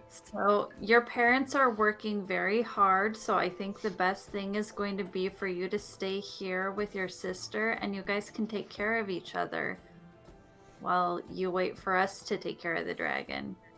Can I be there? I'm gonna ask, like,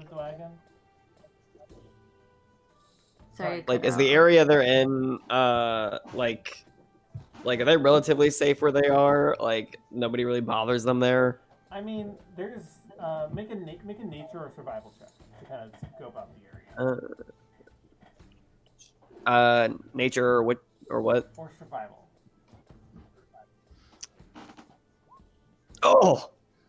I can make a survival check as well. You personally do not know if this is a safe area or not. Like it took you only like an hour's walk away from where you usually start. It's like 7 or 8 o'clock right now. So it's kind of near civilization. It's relatively safe. It would be better if they were in a more secluded location, but it's hard to find those. This is probably about as safe as they can get. You think they Okay. Maybe we can like break a couple more branches down to like make a little tent. If it's getting late, maybe we could stay the night here anyway.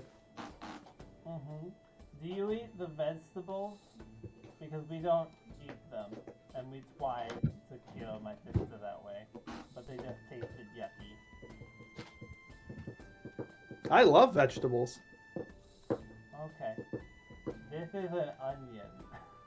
Thanks. a raw onion. This is, I think, it's a weird red berry. I got a lot of weird red berries. They make you poop a bunch. Great. Maybe Thanks, Tony Manny. knows. They're good. Suppository? I think that's the word. Suppositories go up. Oh, okay. So a diuretic, perhaps. He's only 3, Mad York. How would he know that? I'm sorry. I'm here to help and to teach. I'm a librarian.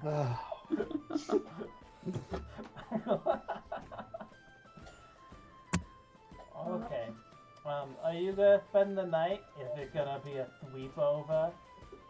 Yeah. Yeah. It's gonna be a Sure. sleepover. Oh my god.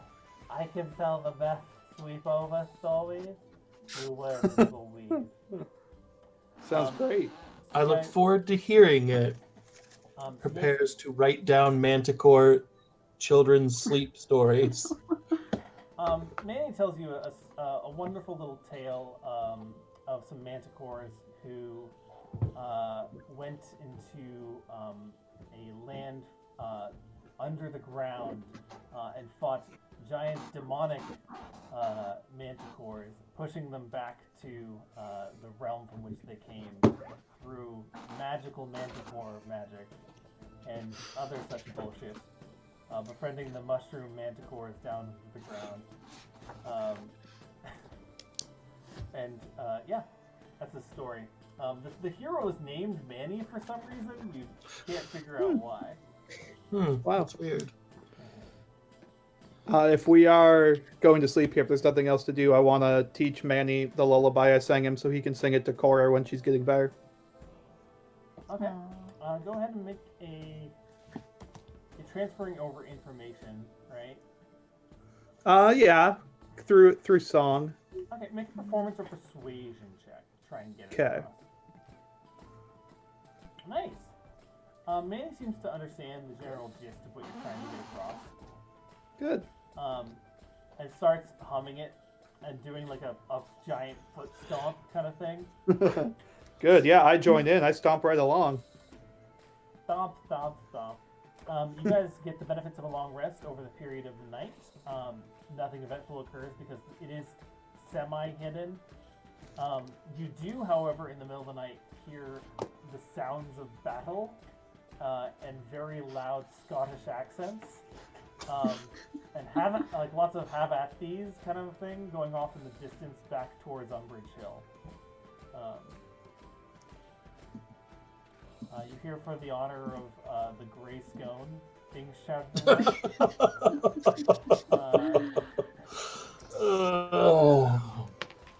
I'm sure one of the dwarven ghosts is going through a magical girl transformation. Don't worry about it. That's a reference that I think most of the people in chat are not going to get. Okay, so you guys spend the night there. In the morning, where are we going?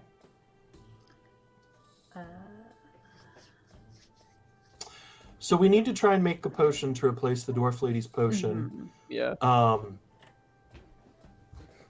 And we know that the I dragon also is wouldn't south. mind going back. Huh? I said we know the dragon is south, so probably it would be good to head back to town first before, like, provisioning and stuff. And I would maybe want to buy another ginormous mutton to take back to the manticores just so that they don't have to hunt for food for maybe a couple days. I forgot to mention this. I think that's going to probably be all of the adventure for tonight. We're going to do level up because you guys did complete the first mission. And even though you didn't have any combat, you did beat a manticore technically. So you're going to level up to level 2. It wasn't emaciated manticore. I brought down the DC or CR, sorry, of it all, but because fighting a manticore at level 1 is going to kill you. Yep. But yeah, you guys can level up to level 2. Do you guys know how to use the character mancer? I do not. What do I do? So Yeah, you're what do I gonna, in the experience portion, I'll I'll do this so chat can see it also. I'm gonna... On our character sheets. Yes. So like, I'll go to Fake Curious. This is a good example. You go to experience points. You'll click on experience points. You're gonna go type in 300, for example. That's the level 1 threshold, I believe. And it should allow you to level up. A little thing after you click out of that, a little hammer and pickaxe? Question mark? Hammer and I think it's a hammer and a mace, maybe. Okay, yeah. Or if you click the little like cog next to spells on your character sheet and scroll down, there will also be a thing that says like level up character mancer. Now, are any of you multi-classing at level 2? That I need to be aware of. Okay. Yeti, you're taking your subclass at level 2, yeah? Yeah. I've never turned off the tavern music, I just realized. Yeah, it's been going, but we've been vibing. Yeah, it's been great. Yeah. Let me get...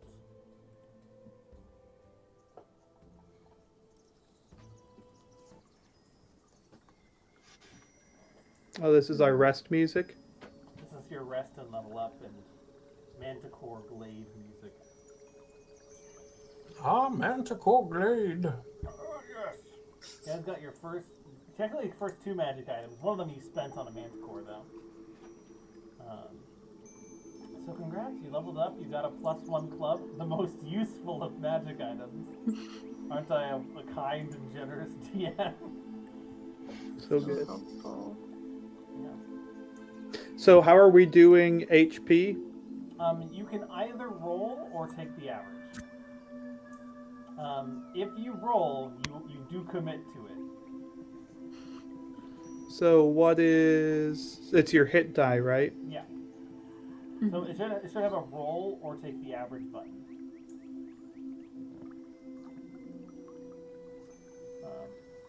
I'll open this up so chat can see what's going on here. We're going to level up and probably end the night there.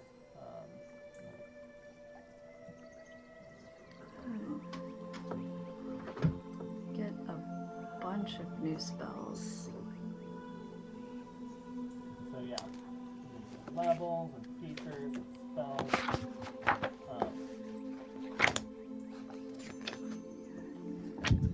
And after we're done leveling up, and you can kind of show off your leveled up character to the audience slash YouTube, we are going to have a debrief of how you guys enjoyed the session, pros and cons, critiques, just so that we can check in, make sure you guys felt like you had a safe and fun time.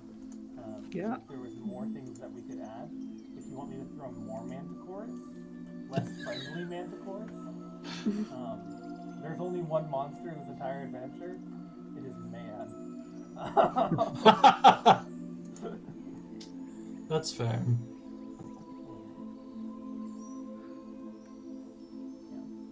I might take a little while with this because I need to choose some more spells. Okay, take your time. I guess I only choose one more spell, but I think with bards, can't they switch them in and out too when they level up? You can switch them out. I can, so I could theoretically take 5 all new spells off my list, right? I don't know how many bard spells you can have, but sure. I've got the list here. It's 5. I think I get to switch instead of Yeah. necessarily keeping 4, adding 1. Yeah, and you should be able to see on your computer what spells Yeah. you can swap out. Does anyone have any questions, or can I be of assistance? I can also just talk at the computer and pretend I know what's going on.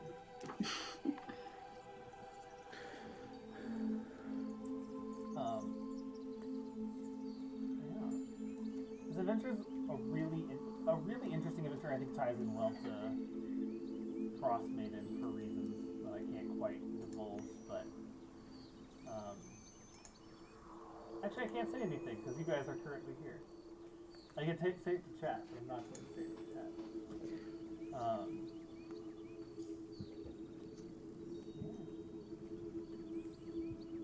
Did you guys enjoy your ketchup carriage? Yes. Yes. It was We originally didn't spend very much time there. We might go back to it though.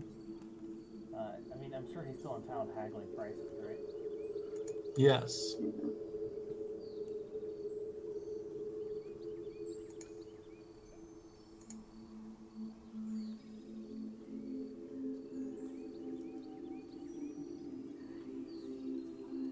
Just under 70 miles. 3-day journey.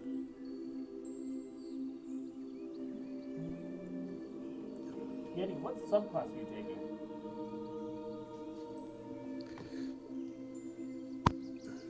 Circle of the Moon. Okay, you're being Moon Druid. Yeah. Okay, so we need to talk about Moon Druids. So you're from the wilderness, yeah?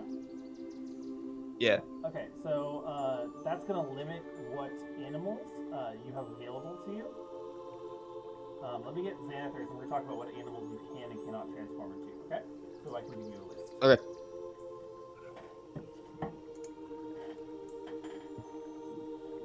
Oh, nice.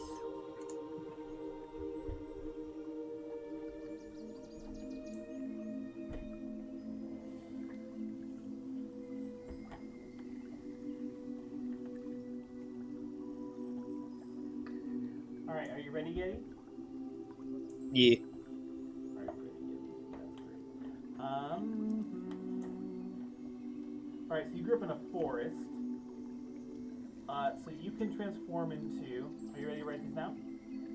A baboon, a badger, a cat, a deer, a hyena, an owl, a bloodhawk. Let me know if I'm going too fast.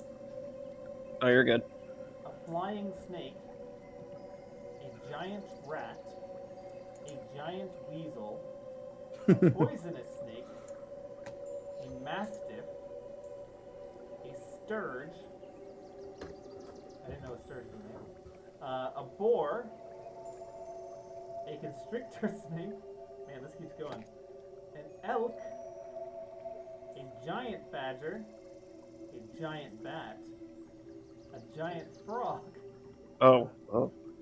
a giant lizard, a giant owl, a giant poisonous snake, a giant wolf spider. It's a lot of giant things I've noticed.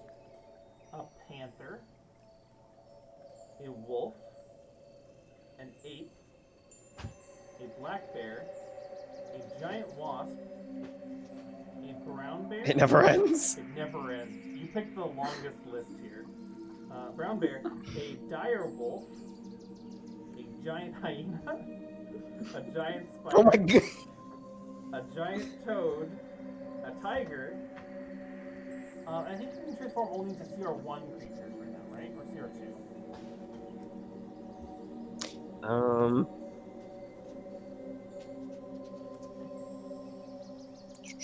What was it? Can you transform into CR1 creatures or CR2 creatures? I think the one. CR1? Okay. Then that's all you can transform into right now. And as you see, Is that all? yeah, I mean, you picked the longest list. So I was like, okay, how hard could this be? Oh, forest? Oh!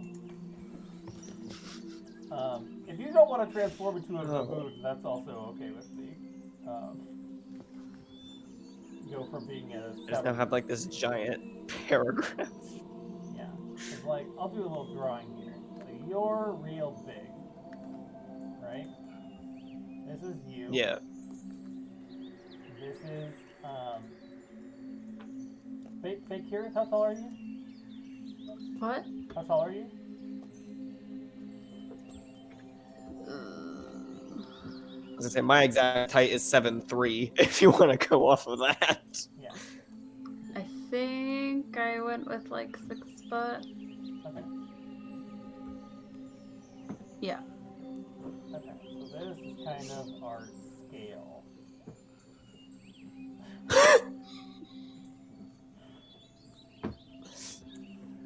Of smallest to tallest. We have our big boy. We have our big dragonborn.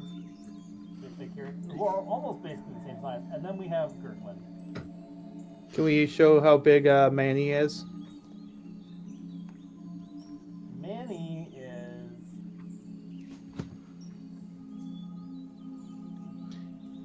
And you know what Oh I my lack goodness. in size, I make up in heart.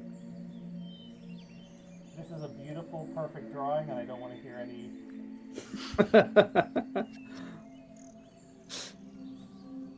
It's okay, I love him. As he smacks me upside the head with.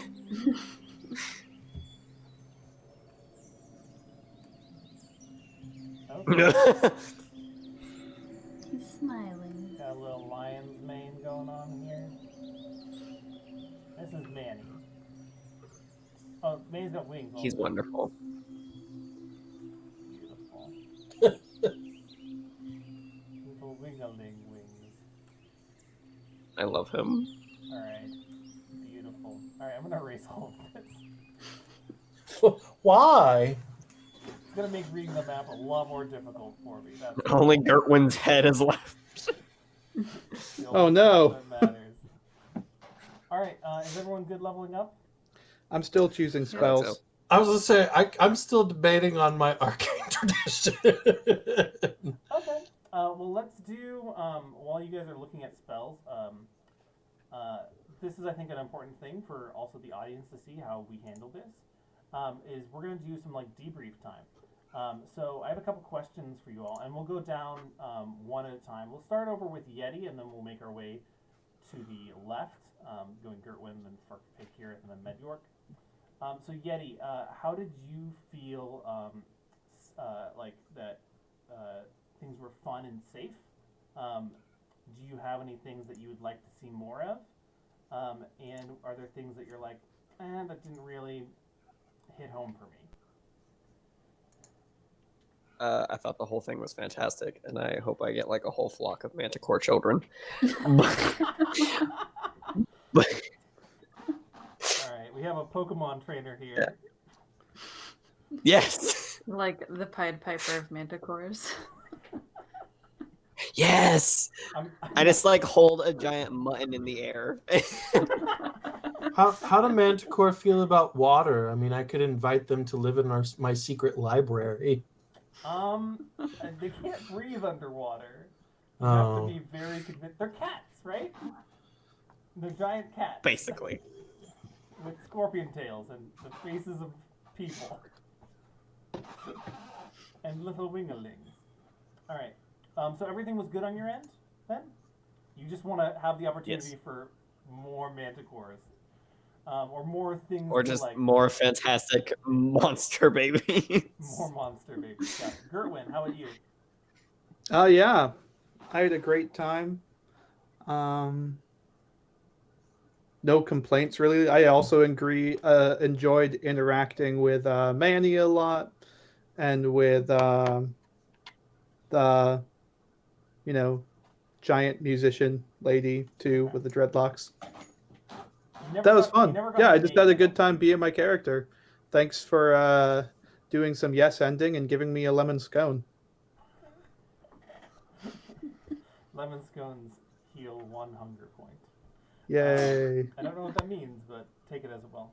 I will take it as well. Yeah, I'm having a lot of fun. Good. Fakir. I think we need to see more cats. More. I saw a little glimpse of Hank. Oh yeah, well he's pretty playful right now. Let me grab him. Oh, IRL. I can't affect that. We are not getting a cat. No, I thought it was mostly good. I think it's just getting into the flow with RP of making sure that we're not like overlapping conversations. But So it's gonna go. I mean, we'll get better with this at time. And finally, is there anything else, Fakir? nope, that's it. Medyork.